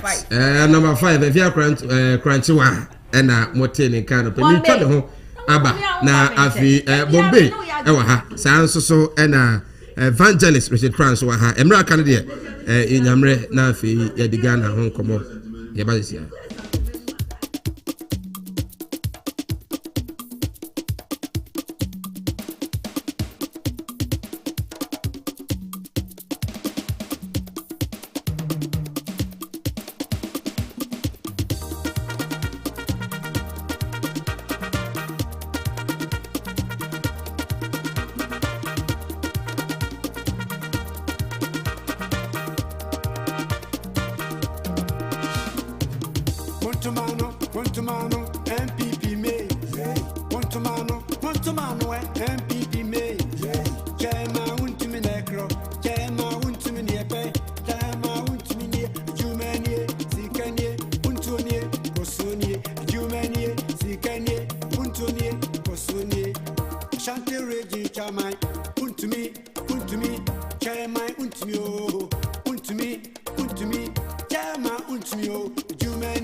Don't call me Mr. Don't call me. Mr. Don't call me on the way. Mr. Don't call me you be a banya jina tum no assign krata mano.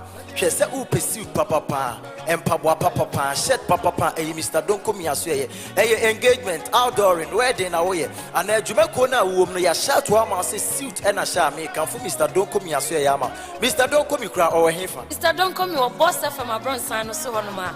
Frabon son bisa Mr. Don't call me or be a better. Now face so we teaching the bench now open the number now. Frahoma true for 0249 092824. Mrs. Subien 0249 092824. From Mr. Don't come in Nadia Upebia on Sabeka. Don't come here.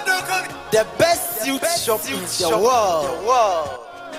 Yes, you are your phones. Bon phones ni na wakra free UK. Hey, any papa. Sir Mike, the only say in the Ashanti morning show. Sir Mike, our home will be 10 past the hour of 9 a.m. Today being the 26th day in the month of May 2022.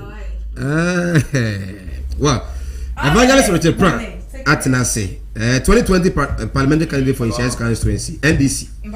Evangelist Akwaba. Many answer Mike Mejo so na also here.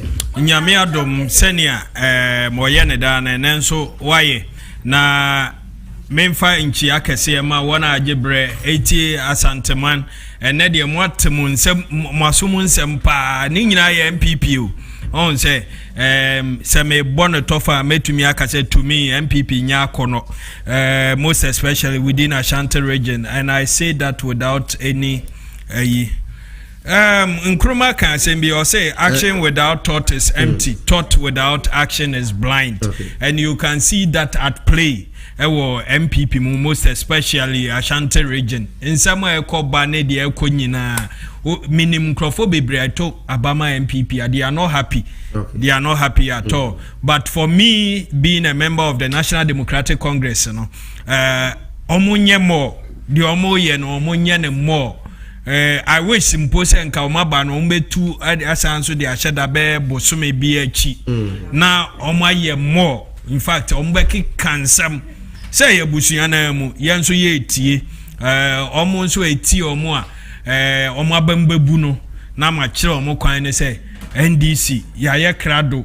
Already no people are calling and asking for membership cards for the first time in Ashanti region. Me ye wo me wa haya MPP no ma ye bi pen na 2007 na me free mu. No be ye NDC ni kura ni ehu as won kan nipa ho. So be so. Yes. Won so ye NDC ni a wuntumi mfa enyi mo enkampo.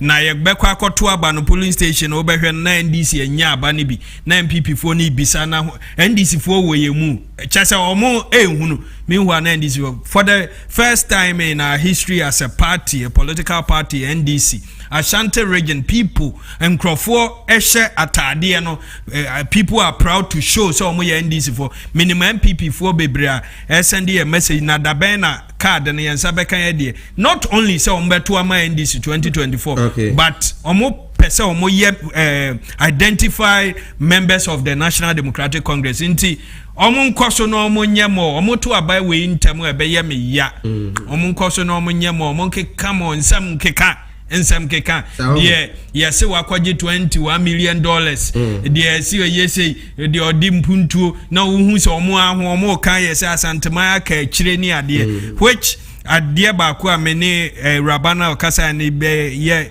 ebe kan ne se so wo full plane nyame ye wadom na wo full plane se wo konkran na wo to ani hwe for mu a wo betumi akan the third rows na wo tumi kan so a wo behu aban mpo a eye the third rows e wo Asanteman mu dodo na enti politics ye say ye pempuntu me nhia so amewo no me pempuntu e de akonhia so na omo so wo ho no omo ehu aheha at the end of the day me bonus ye say ombeto ama me party na omo so nsa aka omo mpuntu no ntimi chia nhia so adehia nyina me chia obi a NDC fo e wo ho ne wo na e wo pepa say wo de won ho beba bedom NDC ya ye krado say enso ye beje omo feso ne ene omo etu anamo odomu ahobrasie mu anidie mu any adwumadin right Evangelist Messiah Ba we from Pastor Eben or say good morning Sir Mike good morning to you and your crew this is true talk pa because Asanteman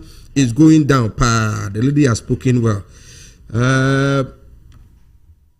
Bombay boss Atenasiano pay Chief Akwaba yeah me no boko there you heard more we no boko no ka Spanish e be kan say Brem.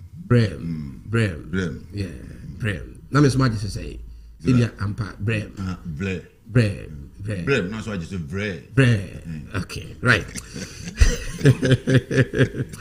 Bombe, party no to say campaign cause say so far. Uteti and some of so venue near the day as it stands now. It is not even certain. Say ochina elections about so. That's super Mike. Na madawa siewi na infa nchiama Asanteman 107.3 management and the workforce and have a fast TV for so fast TV okay, very good na fi so menchia MPP fo nyina titu delegation you got don boy china omba be decide who to manage the party. Ashanti. As it stands now, dear, the minimum who are doing what China and I hear to Abano. It is a new circular and I say announcement to be able to say a defer and I say postpone it time now because I know say all is set for the elections to be conducted. The running and the managing affairs of the elections rest in the hands or the chest of the committee, of which the MP. Just left MP is a member of the committee, a representative of the members of parliament to the committee. The empire nigusu boso don for don bochina. Bibia be pepe. I'm so mame in drop this breaking news. Okay. Very serious pa. Intela ya peke intia dodo na de wo yam prime nyeno ya NDC fodom ho be jimbi kura se on be issue bench warrant and I say president injunction order yeah say nka venu no e masoni ade no intela ya peke che say nipa ni bi target chairman wontumi so be dey ma target chairman wontumi say after elections no say he declared winner so nanka honama cause confusion bi na nam so nanka ma take the life of Chairman Wontumi. Oh, that's serious. I'm telling you honestly. With this election? With this election.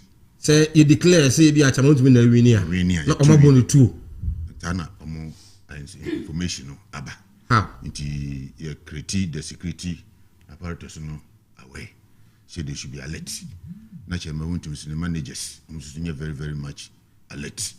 If you say the identity no do na nim say Chairman Wontumi dey no beso akonya no no a si party bi no mu kwan ama Wontumi nya percentage o mu pe o Ashanti region ha and for any elections and every indication so actually say PC break 2024 no dey Chairman Wontumi na say maintain if you say nipa no bi kan sem bebre and management of the party ni ade ba ni nyina twa ko wie say unni tumia unni aban power party management ko ni wadwumo entino yamu bisiri di nim se Chairman Wontumi party mpanifo no adwuma mo de share ne nsa ne se o medi Asanteman enim na yanko elections ko do this na this age Ghana boso the boso na why na on entimenye aban power ampaso o championnifo a o munya ne mo ni gie na ne mo nyam ema ye court 2016 elections o wini 2020 elections so ye wini na me enye bibi e friend say 8 a epesi breaki ti epesi breaki 8 dia na de odi 8 ni bae no oni na onim tactics a enam so a odi bae to omo aso ne betimi ehun kon be paso a mbe maintain okay nti if that the case dia why not maintain Wontumi because about party management me dem nye sure say party chairman sole responsibility of party chairman. If it is sole responsibility of party chairman there, and then ebetu abenka chairman ko aba na nke ba beto. But what you say? By a to electionable portfolios no 10. Ya will be on office, no be on assignment. Say a can kapa party management is the duty of the secretary of the party. Because onway the administrator. But Majuma Manase more administrator, work hospitals, don't say administrators. They manage the day-to-day affairs of the hospital. Doctor Nadia on the Indian so waba, no baby patient. So that's it. Into a banana office, it's the duty of the administrator. So make sure say cleaning everything. So you control behavior. This is many administrator play about 87% role of it. And say we say be a party management.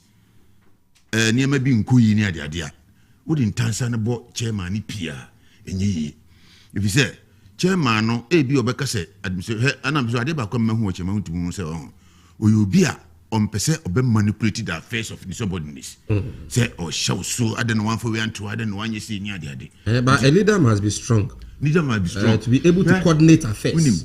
No, so the moment obe na you say yes strong na say be or try say obe control affairs no na eba say na o share so no ye ko na a whole lot of such nti eba sa no ye say nyina no enim difo na mo kan masem na ye gi mutu ne du bia office man no ti ne ye nya adwuma no so atese nti the see the ye can say I know definitely say the delegates because titru afoforo na abemu no yeah Mr. President Kofo kan or see a beye say obey messenger in ruling government than say obey chairman and I say youth organizer our opposition party so what you see enti you know what bemu no say we need power opposition no nya recognize okay nya recognize power no and more opposition no emu yidru nti da bibia so ye de watimi aye bie because Chairman Wontumi and the ebaya etimi power na say this for diaboso if the election more practices legalisms in the whole of such will be to be better to have ballot box snatching so what I say na idea na emwa Asanteman enu nti na mpanifo so hunu se bibi o Chairman Wontumi mu e se mle kofa Chairman Wontumi aba no mpanifo mo ne contest nya no mo ho okay no mo sa ade no onye ma ne nya akono prince Mark we sure say car driver bi atwi amana tete na passengers kura mpese ye befro na yesi ye pe driver ya announcement ye pe driver amana ba betwi sa car no nipa say the better application letters or pesa car na twi so that's it but the brand new car is you and I say car we kura no na ya finishing kama am gina so nipa rush say e beforo no we announcement say is car na pe driver na be twa no nipa dodo beba sanity it is a wound be so party you upon all so bo amobo ebi no bo na na wa anye party ni na Ashanti region development na party development pa chewo a party executive adwuma na say ya ban ne guni fefwa wodi tumi am adwuma me da say me ma no si wo si anu abati ye no ka sempi e fa yewura aduomi me mo ni din anka se de bade na yewura ba ne ka na pesa nchen say yewura aduomi so o developmental skills with the Ashanti region no a road minister deputy so a minister yeah no a road minister so a deputy say the minister appointment ya na your money budget near money budget o ya Ashanti region capital ni Kumasi a dey and ye dey hwan hweso say radio me e be ye road minister no di odi ye ma Ashanti region a ye re-elect e dey kai no e bi e dey gina so ato abama no eni me da say so me da say amra no nti me da say bo me da say we party chairman ye ma budget yes na assignment ye woni budget me da say e na obetimi aba be okay me da say yo mon kan kure no na right yentu aba no yen kan kure na yentu aba no but a very serious statement abumbi I think the national security must all take interest in it. Say, people they are planning to take the life of Nchibu Isiakon, aka Chairman Wound to me. That is very serious. We don't expect that to happen. Never cry. Say a bit me SCNT. The security agencies also Emma Oma any enoma so and fast and far MIN. Evangelist the fight against corruption and Ejenim Boati Eje former PPA boss yade no ekopi mu e court one enua Francis Kwakuahi ama they've been granted a bail of to 10 million Ghana cedis. SP seems to be working and serious to fight corruption. Mintio Yo, Sir Mike, Mmda'S, Nama Kase Nchia Kase Enkoma wana Jibreti and Nano Pay. Na Makase Minua Bombay Asama Wakano.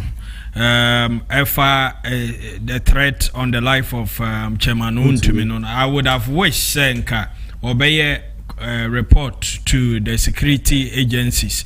But politics in the area no say no kre wom say no kre ni mu no may be there also strategy but say me na me be kan ya and I'm sure say me wie anami wie kura na national security for no aba family so why no wanya information tibia osi for mo na national security for no twen na say let's make progress Sir Mike and then me won cranche sem MOB me short emre ni ho nti exactly me the beka me submission no na maka say 1 Thessalonians 5:21 or say but test everything hold fast to what is good test everything hold fast what is good so ade nyina hwe na wawie no ne ye no na e wo say wo yire no na wo so mu yi enche bi ya be 8 years ne 7 years ne yete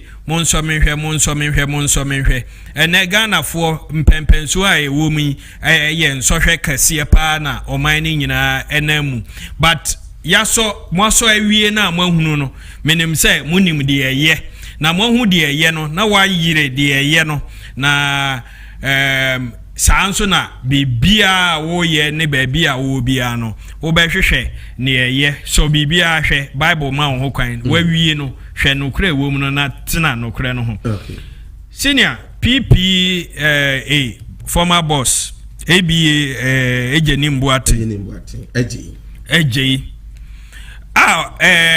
omampanyini na nado dankwa Ekufuado owo position na nsema na oka kire Ghana fo e binum nya no mugidie memenka ho eye say oba be protect public purse oman ye sika sem ne boto na ewo mu no oba abebo ho ban na oba ono ketase hye ne proye no onfa onsoso edumre bi ma ne kan mpo se ono nso obedi o ma mpanyini a enye ne yire ene beche contract na oka because John Dramani Mahama na ye o ma mpanyini a okeka etwitwi no eduru ba bi kura mpo ye sure so the achaopa by acquire politics.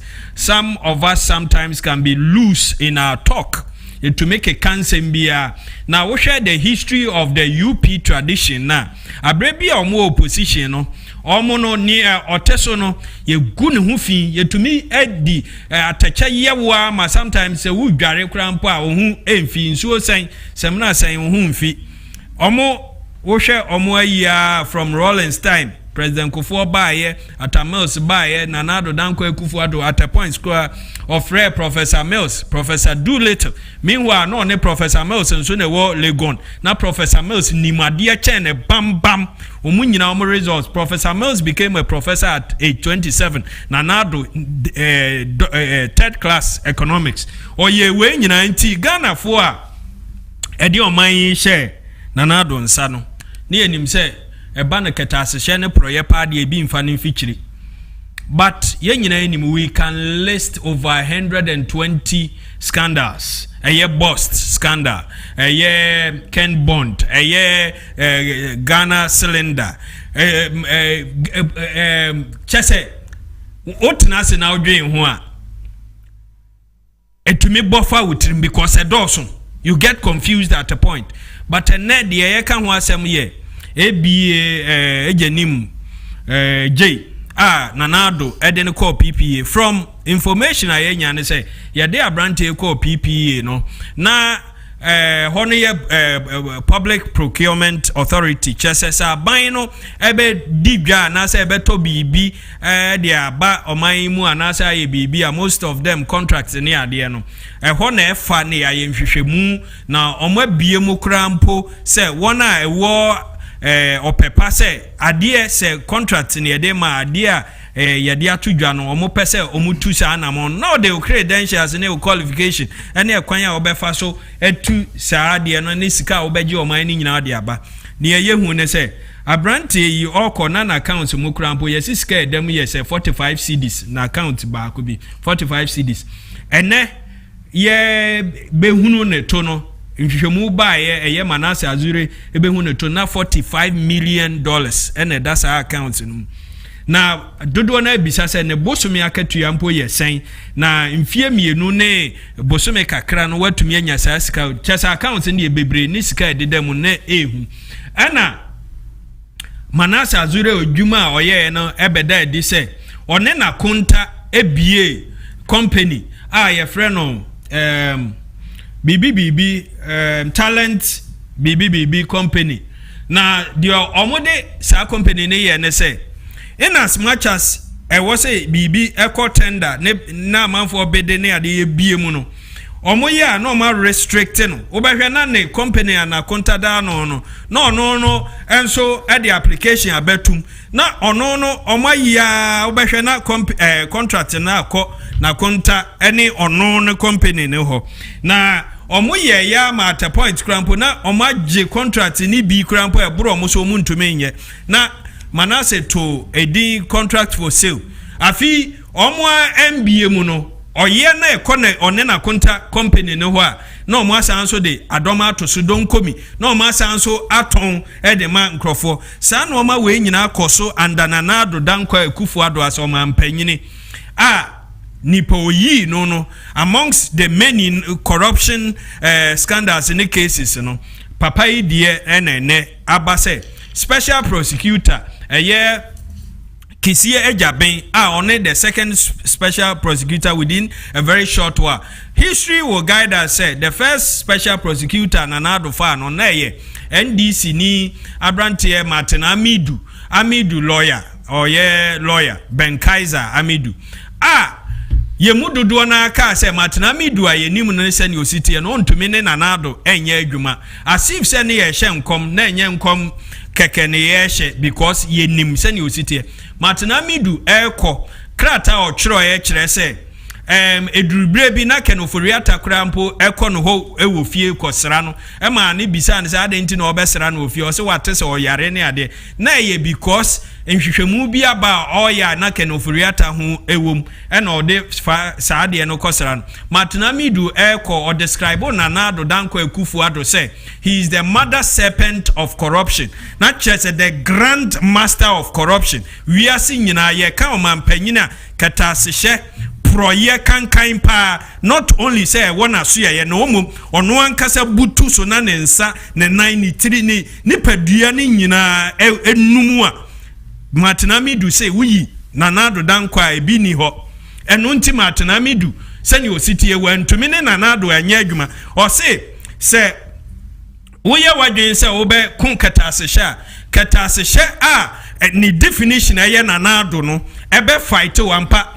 They fought him very well. Offer her near sinu kwan offer her sikani ade mpo I was Matunamidu di ye adwuma no ne yemfa no ene kisia jaben apeja sa asem we akọ court enra yama omu bail Kisia Jabe metumi akase from afar. He's someone I admire. Facebook Rampo say Facebook adamfo ya adamfo pa menimwa or ye madamfo. But for now, nedwuma o ye nti ye ntumi mfa sa namfo ye no enhyehyem o ya brante babunu meche no mfie kura kakra bi but o ye obi a o ye obinfo pa em say fida dem ye appointed no ye de ne profile ne ade nyina ba enti I expect say aban we bema no akon katasehye no sa we MPP ni na noma bi say koso a ne e kire ne say eya aida say wani eje hu wani je hu a o support na ado ne na ban katasehye proye cash for seat ni ade na omo ye no wo behwe no na obi will dachi ebeba bedadwa ama wahu ejapade a omo ba ban mu omo enya say ye kwan paso say ye kwan bone nyame na mebu aten but wo ye Ghana ni a wo do man Ghana wo behunu de ewom enti mesire say nhwehwemu dodo na wo so oye me meti hai menim say MPP breaking the 8 no eye daye so a your friend no nightmare is a nightmare ehunahuna they can never break the 8 right. They know na at the end of the day no say kisi ejaben to me raise more of this na ye fight NDC John Dramani Mahama ba ye besa nso ato aso ahemuden na ketasehye proye ne kankan wia amanmu mpanyifo bi ebo oman krono a ema oman efomo na ye kono yetumi epeni epuma sibre right Mmda'S your views your thought your comment on 0244108197 dem dia ba enchemeken kan ede amao ntin komo ye die former PPA boss na afi na konta Francis Kwaku Ahen na ono de onu say United States or Thai Ewopa inti enra court make determination no the passport ya anje na emom PPA boss and kasaje ni buaten the court say on suspend the passport until the determination of this case ni na na say omo we use the office no the dijuma bi organa amwa using public office to profit himself and directly or indirectly influencing procurement process court no eguso edi asem no wanya be fighting corruption bombe aban modern bo a obo kisi jaben anra jaben ene ensantwefo yedi nkomo na ikusi say or say all facts and all evidence to ensure say papai ene na konta sika bia mu bia o man bia no mo betimi ede aba mentio Mmda'S corruption fight Ghana Yamekanye MPP aban ene aban oba oritazo say oba fight corruption tie jabia panelists NDC side bona baso no why and power no okay but yes or describe na do say his definition for nature of corruption meaning when we make mention of Nanado tantamount to making mention of what corruption.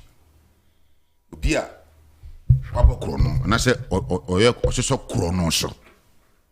Obia ososo krono so. Okay. Na pese o kire se onu ankasa kra ni padua no. Ejire ho ma krono bo. Kan proye ni efin. Obe yi asue bi asi ho. Sasa asue we de adwuma me de ahya wonsa ne se fight corruption. Yeah, onu adwuma no kra wo ye no. You are not under manipulation by any office. The moment you discover malfeasance, not corruptible practices, no, you go straight forward to pursue the case in court. Now, person catch them say, "Sir President ni mumua, what me this house we ba? Yeah, friend say special prosecutor office no, or no mumu no embodiment of corruption." The utie na supem. Ye kan kusi nyina ne se. Se wo hwe eniema President Kufuado ade agu akwam ade fight corruption. Na e kire se oyobi a kankan ne proye. Ye mfa na fichiri. E bon kan.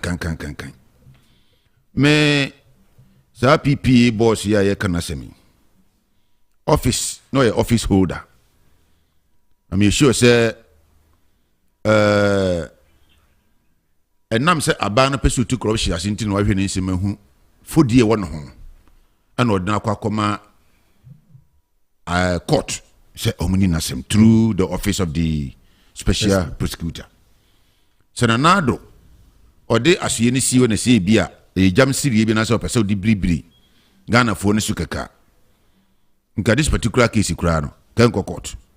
Because a jabino will be any na nado na power who prayer so dear one way the other no or will hand on you are obetimi no work going to compromise or can be so obetinase. Exactly. And so nam say nanado dan Kufuado or pese otu corruption asintino. Nya di odo nsa ewure bibiem ya wa ha. Na mpohwe this year oni aposifo nya nkyereka e wo kwan so wo East Central no Western region ho baby no immediate action na nadan ko fa o take here se na NDC a ngada particular time no hwa no komo ro opposition na tade nso na nado dan ko Kufuado o interdicte DC yeah sa MC no o interdicte no se investigations enkoso.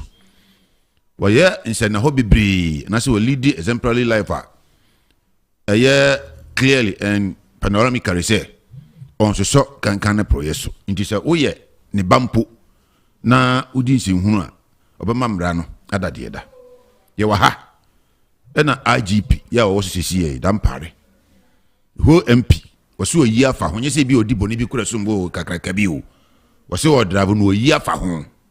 In says obedi. Traffic and so on no dia fa infinity and oko he was arrested yeah stika there were MP omochie no what is na nado ebe mu se munya no MP mpo se na nado ya obi a ososo sa niam ne so a uposi ne ko ono hwan nanka waka se MP nie machew so ho na kra bia nka dampare betime lusu adwuma nti pese me ka che NTS fo mo mtia se untimi mo Yabia abaso na waba be horo efresen Kufuado nti we ni che se President Kufuado na nkasa no akoya se wuntumi e wa Asanteman ha nipa de ani esi no so nsa mpempi nipa ka se o mama hu hi ana mse se mahu Ghana politics si ya no se uye politics na uye ni yi na wo ko onimu a na fa onya tan u progress no onya tan diden ko do obi abehu ni se nka Bombay ye humi 92 no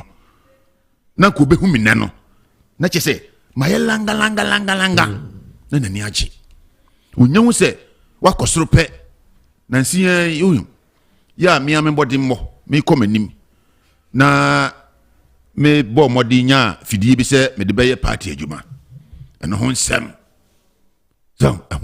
hey aden amanyofo na die dire ye politics anya adwuma na eya adwuma so na abanya ba ɔyɛ nneɛma pa hwɛ nkura school free ne ade wo the chairman bi aba Ashanti region ɔbɛboa yɛn nka so ɔnoa but leader biara no ne mmɔden mmɔ ɛna ma nkɔso ba ne yɛtumi agye power ɛna yɛgye power yi aboa nipa bebree ɛna wɔn mu aboa wɔn mu mpo no ɛna ne ɔma sɔrɔ yɛti ahyɛ ma wɔntumi a the same time deɛ na Adanko Kufuado yɛ president Kufuado atɛni yɛ bɛn no wɔnyɛ ne Ghana atɛni yɛ bɛn so enti nkɔm pɛ sɛ ɔmo hu sɛ nka abiri biara no ɛfa ho nhyɛ biribiara mu na sɛ wɔyɛ koraa nyɛ ne yie ɛmɛ yɛn hu sɛ wɔdidi wame ɛmɛ yɛn hu sɛ wɔahyɛ ataade a ɛfɛ na deɛ ɛneɛ eku wiase koraa ne sɛ yɛbɛhu na ɔte frashi kɛm na ɔyɛ politician ɛne asɛm ato tie wei na ne ahyɛ ase atwerɛ nsɛm a ɛmfa ɛfa ho CSA former member of parliament for Evaluate Jura constituency. Good morning, sir. I'm enjoying your show. In fact, I have not been able to move to the office because of your show this morning. Kindly tell the NPP man he's only giving minor examples. What of the huge corruption said and alleged under this government? What has the special prosecutor been able to do? Utie. Ono ankasa kura no se meme speak about mano issues me dana se utie. Mano issues no. Unso do kura kasa no wantimi ankotu bibia. I say what about the huge corruption? We can say allegation. Is it a factual statement? Is it evidential proof statement about him the allegation? So it is the ono kura kan no. Ye discussion enye ye ebian ko kan ye adan na Mr. A, Mr. D ne boni wadi a ye nyina nim so wadi ho da wanke pese ye de ko court no eno de on kasa mfa ho anka bibia sa wakasa on allegation be an allegation kura so awoka no kura wantimi an state particular case view. Okay. Yeah, ye nyina de adwebe komni hu say if it is truly an alleged case or a factual or happened issue. Bibia sense. So, anything based on allegation, no, untimi mfa enkase nipa no wapro. Because na meka che na politics na ye no. O ma ye say se unua. Ye twan tonto no so. Entura no kure nim. So what yase, what bom modern na we politics. Yeah. Max, sorry, Mr. Mike. Oba Asanteman hey. Hwe adwumaden a obo. Me. My presenter said the UT. Exactly, I know. Mercury FM, Nkoso FM, Gem FM, Solid FM, and Boshe FM. Yeah. So what I say? I swear back swa or time and the bring and bring him down. A wompa zuni media fraternity. So buy any beer station na conform. Na wo no bear muno enya nkanya apija. Hey masa. What time for 2 million? 2 million. What you look so far the same thing? What you look so far the same thing? Yeah, ne say you ta fracture and no ne modern no obuntino and no hu fit. Entino politics no ma enkasa yesi nipa we aye say. Yeah, yenya substantiative fact, proving fact bia na ye kan ya no keke no. Menyintum. But is the government ready to fight corruption? Looking at the urban and say across John the issues Eugenia hand the cash for seats and all this. I don't know. Uti is a mic. Cash for city. Yeah, team committee. Yeah, team committee. In the end, the crowd, Omo Charles and Trono Pacho. Omo Pacho. Yeah, team committee. Intro. No chat also, and this you over show no chantrona town. And there's a Japan Becca. Oh dear, you make can say, yeah. Or the say, okay, Osaka about Kubim. Eugenia. Why are they? Cinema of Mojapadia near the oh dear, yes, sir. Yes, sir. I would say, been an American. Into Eugenia. I'm a politician. Now, or you're destitute. No, you'll be at the Montanazo. Mpo obi kura benya idea. Some person me contest for member of parliament no sabe we nipa hunu sabe boy nipa hunu we hunu a woni nyina so a umo bra sa high position no ama utrimo okay so we say me ya na me de wuntumi abewuram the same thing sir obedi party enemy na oba so obi enim say ode ne ho no wa ahode no de bai no nya no ho dada do bai because MDC for say the business ne hihye ne excavators no nya MPP Asante Oja chairman obeto party office oba high party office 1.2 billion ya oyiri sa abre no afi na obepe o eno omo ne contest afi no bepe no ede no obi aye ede no obi aye okay enkamoya no enkamini wo mo contest ni bia na enkamoya si any party office no wunya adwen se nka baba contest na wonu so betimi aye no ke be huna prekope no wo si bia wo commission ho na etimi aye bi ye kan ya no sa se nipa bu nipa ba visa opposition na wote so no wo be ya mana ya kono ntu ope esi aba hai ebi Asanteman foforo no ebi kwa na obi mpewo ene wo ba ye na abaye kama MPC nyina eba ebedi nkomo ho bombe timbetra platform so ni edi nkomo no aya akono nti afa nu obi ti nchen na ho ye nahi no be hya wo pentro bi kura fantom so no mfiri adanse mpo kwa beda kura no wu na manya konya akotra so eni patutum suban nti no say ya kan sam tu obi so a momma yem probu asam no ansa but what you say now me o me discuss ye election sikakra lessons all discuss lessons ebio we say good morning, please. What's the government doing about a nursing training allowance? We have received nothing for about a year now. We are really suffering. Maxwell inside Wasa Ekropon in the western region. Maxi, okay, you better any penny for the home come possibly from Monday. Good morning, sir. Kindly tell the NDC man they have no issue when it comes to the fight against corruption. Those who looted the country are still living. Why can't he call on the SP to call them and investigate them? Okay, George O and so they are Abba and on. I say good morning, sir. I'm quote from Ahenema Kokobe. Kindly inform all the NPP members to vote unto me. Okay, good. Yanase Udifama Kokobena. But Sami Buache Asamanke say now it is clear that and all indications tells you Nanado led NPP government are very determined to meet all the demands of Ghanaians and we are focused. It appears that the era of the big NDC weeks has also lands the Achimota Forest. Greetings, Chama to me. Okay, to me that's it. Hi, sir. Tell the NPP man in your studio to be factual. When it comes to the fight against corruption, they have no idea in fighting it. Even if I'm to grade them, I will give them 16%. Shilla and so there and also there by I mean be already free na technology OPK also rise from Goso.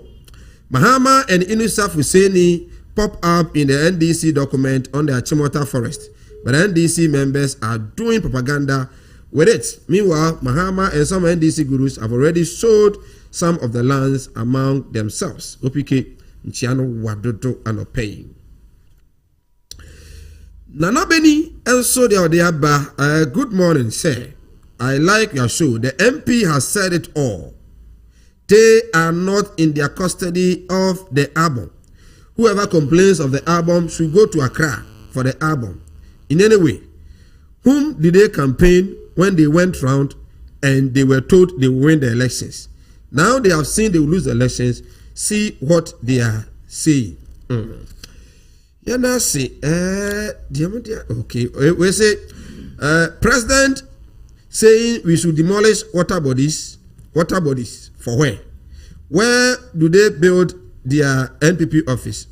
My NPP office now water bodies then I can Central region and I say okay I think say mon fan chame na yemre nti azabe fa course no mon fan chame pa in 3 minutes time I for na tie for me ba mo now I pick him a course no. So 3 minutes, my menche Emma and Pennyfra can see me no move here. 3 minutes. Monfan me pa Achimota Forest, MPP elections. The officer can be 2 minutes, nothing for question. Yo, Sir Mike, Messan so Ada was a mate was any Emra ye woman, and he said NDC for no ye in your time piece. Me to say, I'm say, ye former DC Varu Jura, or send a message via Papa or Nanado, ne corruption of fighting, ye wo dom levu, Nasam Tenya Musi Pamono ya. And I'm saying no or Konketa se Sputnik V. COVID-19 a drew a more koto yenim ekwanya modefa so a shake bi beye middleman beje Ghana fozika e japa denti na japa first time to me am engine our parliament say busua ne namfo kakra bi ebefa Ghana ye form agudie na omo eton abo man bosia $500 million wabra every year. I'm in the gold industry, we get not less than 250 million cool cash na busua namfo PDS ye hunu nia onka obeton ECG ama sa busua ne sa kaba na PDS for 9 months omo jeje ye bills ye mfa obia nkogina sendibia but ye nyina ye wa ha me bills ametua e bi receipt e de man na PDS adenti na PDS engina ye wo 500 excavators yira galamsey for excavators and Nanado Professor Frimpong Boateng beka say ayira Nanado pen so sadie we asi ye wo bust contaminated oil when nyina ye proye kankan na me expect say Bombay betumi aka say sa no ma we si e Japade Nanado ye ya tese o mo san so asa kire mu dia babium. And His Excellency John Dramani Mahama any NDC for ne omo edo Ghana yes ejapa emba ne emba china yentena ho masa nkrofo we nipa kuma bi mefa Ghana ejapade nyina Bombay 2 minutes say John will ye hunu yes Samai senior the American say Mr. MPP delegates he wa number a china na yekoto abano nso matike mu decision wie dada misim we say senate bia no be maintain chema wuntumi ensem bia amanfo keke kanade ni say no de issues bia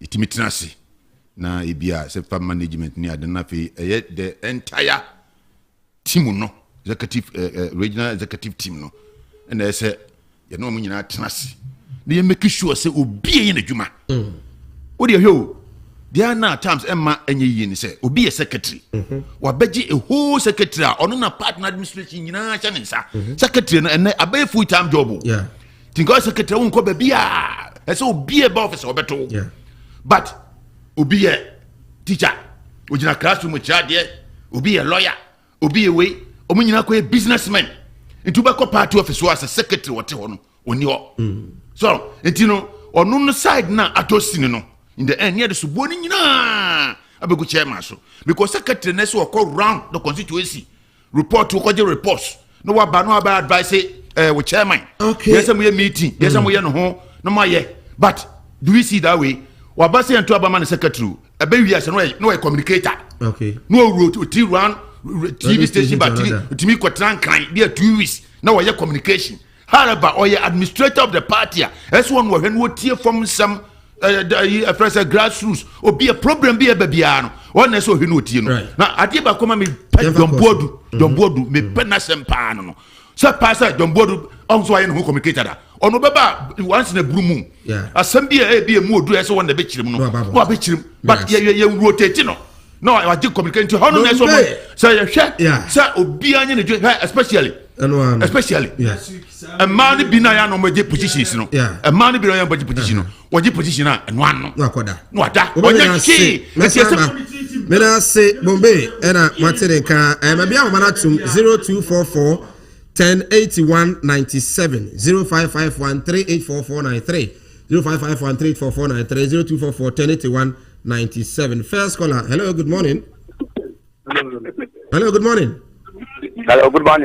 yes abani median Shabam Kasafi contract okay offer kaka make can say I'm chow na bucha mount ni level na one I'm chow na bombi come on to me, I didn't call Asante Reggie. You said in a concert, or no, I did power baby. No, but Asante Reggie, what's my department as you home? That's a baby. What high pet office there? 4 years. I can't hang 4 years account 8 years. As this year, 2024. And you are trying to give me the key, a bit more quiet as the American answer. Papa, you be a Papa also my gun. What's all my gunner? You do get the house for her. You account several than your man born for a better step at you. The enemy, Papa. This is your question, be number B. You go at your feet. Ah, make a come, can say. Yes, Papa the buyer, when you run another buyer, the separate vice president town, now education, not best with Abba. The say, teachers Palawa, and you come. That's the unfortunately for the doors. Hello, good morning. Good morning, Mr. Semai. Very fantastic one. Bedide. Bedide so we are Mr. Semai. Me hoya na mete on kana che. Oh, facha me. Minu ya ne. Mr. Semai, matikasa pa. Me da ti bebe wa dawroma. Ma me ntia samwa boatin asabi. National chairman and Chakura, Midrise and Champion River to Abamano. Namicha report for Patrick, so order number 2. Okay. I want ballot paper so. Asante to organize that. Next of now. Midrise said, yeah, Muya Cotton Park, Sepa, the Chemo, the Nuko Quapia, order number 3. It's a delegate, say Omontumana. Now, 10 years, Bombay, Wyoming, Bombay, Wyoming, Papa, and young one, so yes, Sabi, so shake Bible. Judas, you should mind the Nubian at Bombay, or the betrayer, papa. Now, when you take Bombay, Coca Cola, you want them to be a Jajima one yet. Then we saw Wadorma, and then party office a wife, or be party office in Yakohain. Yeah, Asanteman, Cassin and Kitimisian, away. Also, Manu, then they look at somebody for something. If a sinner, you're ready to see the one of consumer, you see, and Mutrika, and to me better no more. That's a money for Mutin near Dino. I didn't know what man yet. I want to see one of the demos of Jamanum. Hello, good morning. Good morning, sir. Oh, Senior Benny. Wow, this year could be ending. Oh, Brackovi, if I Brackovi me too, catch it. My job, Papa, me who message, you know, my job will be Martin Brackovi. Yo, but before I come there, we here, Tama 1, here and another Simbatan for Yami, and to deal na Mintia Bushapuna. Samai, Minia MPP Nina, no, no, Casa MPP, or Monia Corrupt. Then this in a corrupt. Allah who some power who can Ghana for price through. You know, my Anna, you know, obey, I know, be Unico, and a Japan, or so home and penny. I just would share $20,000 and say, work home and penny. You know, my PDS, and then a corso, or Mampania than the current agent, and a corruption corso, would you look up no Mampany, a Kufado, a credit panel. Only on my one now. Check to see a corso, my of the Omino, I can a bush of one sat, no mood, your mining here, almost sell Omino, am I? On your mana, Papa, Casan, on your mind, Massa, one more can someone, Sabi, the Dian, Masagan of what I said. Okay, or Kufa plane, you see, coach 3D, and a quarter player or Jalibia so.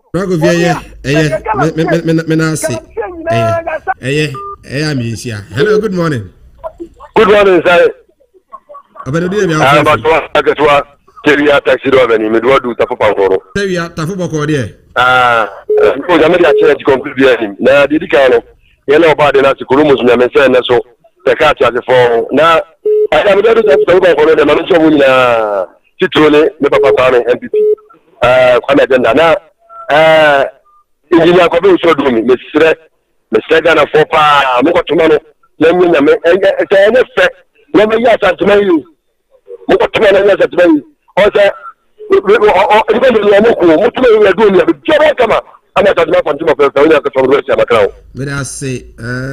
hello, good morning.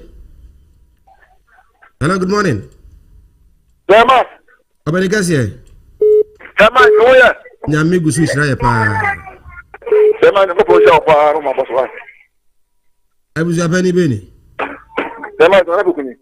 Nana, what's the Kumasia? Samatwa. We are seeing who.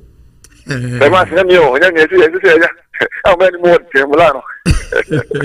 Nana, bye. Mamma Tia, I mean, when I didn't come watch you. What is it? I'm going to my it's getting my I meant to have the phone and some far. Why wouldn't maybe I meant to company for because it's for Emma may you and I'm the Quadu. I first vice and I may be recent and I'm a child my red book when you were making winner over now. I meant here incoming time at the mass center with back of it. I see and I woke up and I also do. Let's say Papa, we had more about just what I'm going to know. A crowd away, no way in Honora, not to so food. But I did to the body of Mr. Woman, Santa Mine. I may come my put to now way in a plant, travel over. You never be one, the boy, and a Francois still maintain, and I'm on Poma, on still maintain, and a new country. New secretary never sent with it. Never no one, sir. Maintain a padre for one more when you are a mobile. Now, cannot. There are country anything for some command to. Well, I don't mind 8 good years. Much ministry, I'm on Ghana. No day I had to do so. I bet when I wish it's good, time on. You send the picture, you do. Saying, you're good money here. I'm in a couple of the back in I'm in school. S3, I'm in a first year, but a buy and a bottom Ghana for the woman to be. I mean, hello, good morning. Hey, Simon Congo. Simon Congo.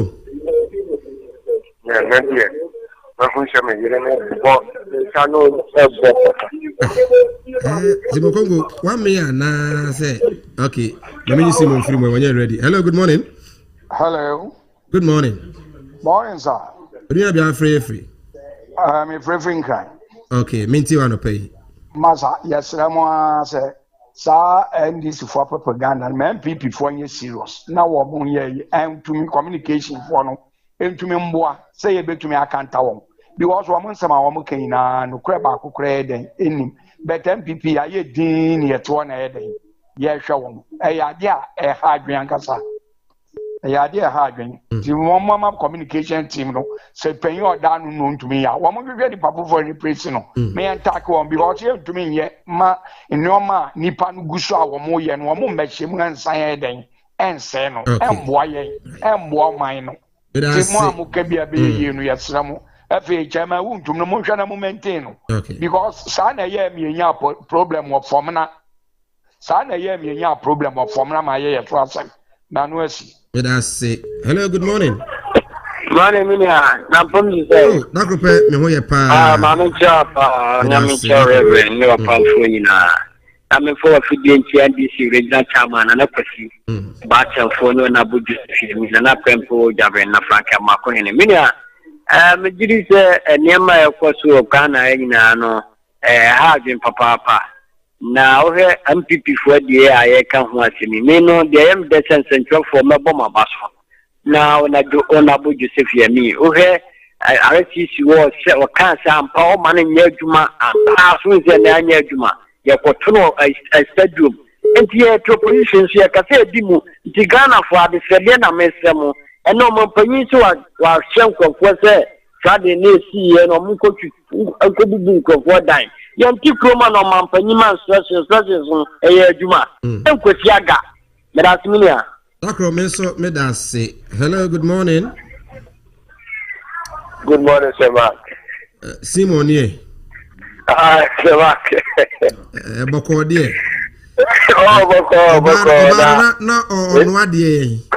When you read Ama, when you are the fire, you don't have to give a crowd. Yeah, see the meeting on the face. As if for my job. Exactly. Mmda'S, will give up our boss to go for intervention. Coming chat with the gentleman, because you back and for a lot of you, and the body for the movie, Michelle. Now, some I'm not playing something green. I'm up on boss of the day, catch a gun for the show. You know, I am my now. And Kakayanian MP4. Come on, my boy Ghana, on the book Ghana, so on the full Ghana, on the full Ghana, I get agyapadeɛ hwɛ ɔmo ankasa party ntoka ɛka ɛhyɛ aseɛ yɛsrɛ ɔmo ɛno titiri paa na mebɛka koka ɛne hwan no yɛsrɛ mo adwobro aba no koka na bɛnya ɛyɛ kama wontumi na bɛnya ɛyɛ na mo ma asomdwe mmerɛ na ntoka no yɛfo yɛ dɛ afo no yɛsrɛ mo a adwobro. Senior Mmda'S say hello, good morning. Hello, good morning. Well, 0244 is what you now swatch. I picked you. Okay, hello, good morning. Good morning, Minya. Do you have a frame if you are pay?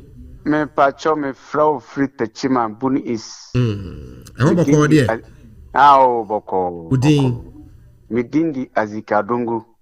Sadongo yenti of Vitachima. Mi chia original chama yuna susu. Asanteman. Yenim se Ghana ha. Muna ye bi nkrofa. Muma bi prinsa ko mano. Ye ka business ya. Mo Asanteman. Wano die yamfantu nchai. Mini madam for ba kumase. Oba befo no ma wadum. Na me bi se ne se na brasuma no ma ye di free. Nipa no woni mu fie. Woni baby a wote. Wasi dabi. But what the man. Nam sa banwe MPP abanwe ankasa no. Mo Asanteman wodi munya. But mu hunu. Business is amu ye nyina banwe gu no. Nne first ye ba magazine be fa injis ya. Ye hu kwan a ye de ye fa so. Nne abanwe gu no. But mo for party interest. Na mu hwe mo ankasa mu interest. Mo ko chebi na mo ko hwe kwan papa abanwe. Ye ma ne nkrofo mo a obu adekuranta ye ya ne say Asanteman hwi forma ya ye wo ikire no ye hu kire abanwe kro ni corruption dudu a wo ye no Ghana hwe wo de ahimfu kotira Asante region wa meye we ba ku be na waye wanye hwe mahama no se wo ye mu donko kura na wo ye de mu pa masa mu so ni mu wo ba ye won di mu aburo kura ka jete wo ye mamo ye kura na ye to aba no kura na eguofu no se ye to aba ma no wanye bi amaye adengo ye na se na me eya adom na ode dom ye ya ochina na amiato nkomo so ahaya Asanteman 107.3 also live on Fast TV on your multi TV Fast TV multi TV ne so sanso na obetimi ares kane obu onso kra no a unya Fast TV a de obeyan so phone so obetimi ahwe Fast TV and one say obeko wo app no na afi 24/7 what me Fast TV. Download it on your mobile app na Fast TV live. Maybe a mobile phone with me at the maybe a well, Evangelist, yeah, call ne cra just 30 seconds now for you. Sorry. Senior. Yeah, call na from Echene Kono MPP for throughout Ghana to or more regional abano.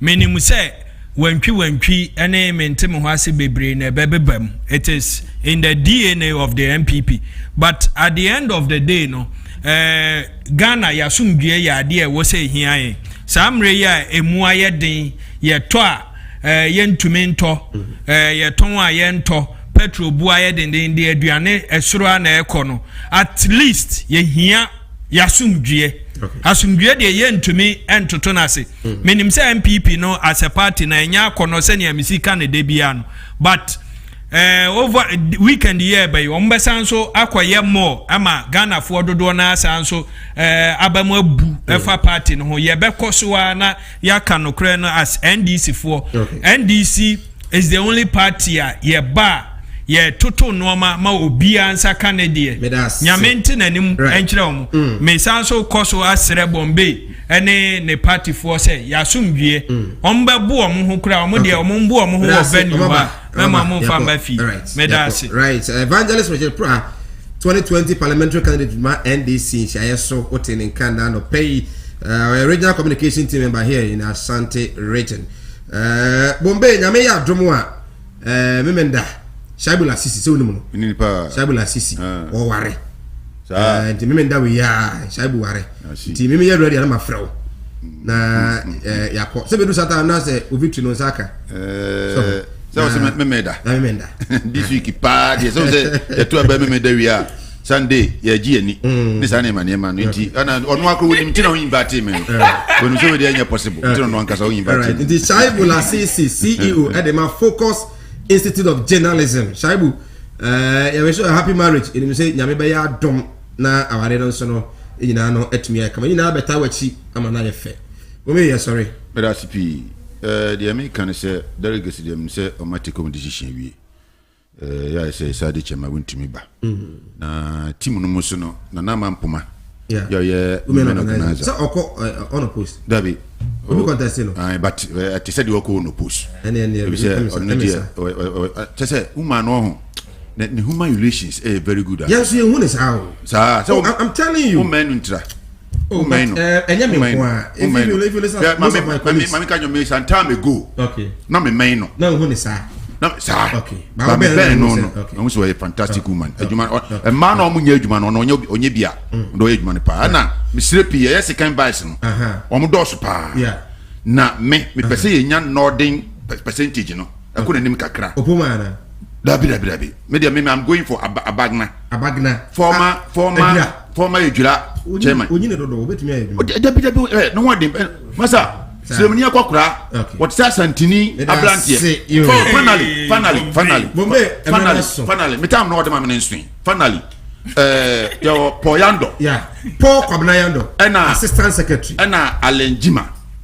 Alenjima okay okode onso ko assistant secretary omi ni nyina menua no okay omi ni nyina ye menua no okay timatoa madelegation okay omoduma Poyando medanas omoduma Poyando right Bombay regional communication team member for the NPP ono so tene kamedin is Mike na momfa ncheme na my be me hu no sa ntina fa na mreka kra momfa ncheme na no pe sorry ama my be na pamfo etumi ato aso nyame ya dom na ode dom ya wachina anopa no nsia wachina no abi be bato nya ba so sekim dia e be fa live coverage e de amamo e mo be din komo pa na the details of the elections no e be ahwe ye free bia na tie free bia no what me at me dey say Mike on behalf of the entire crew headed by Augustina Ansa e dey see HOB bia nyame ya dom no dom ya wachina be san atienka up next might be ekram.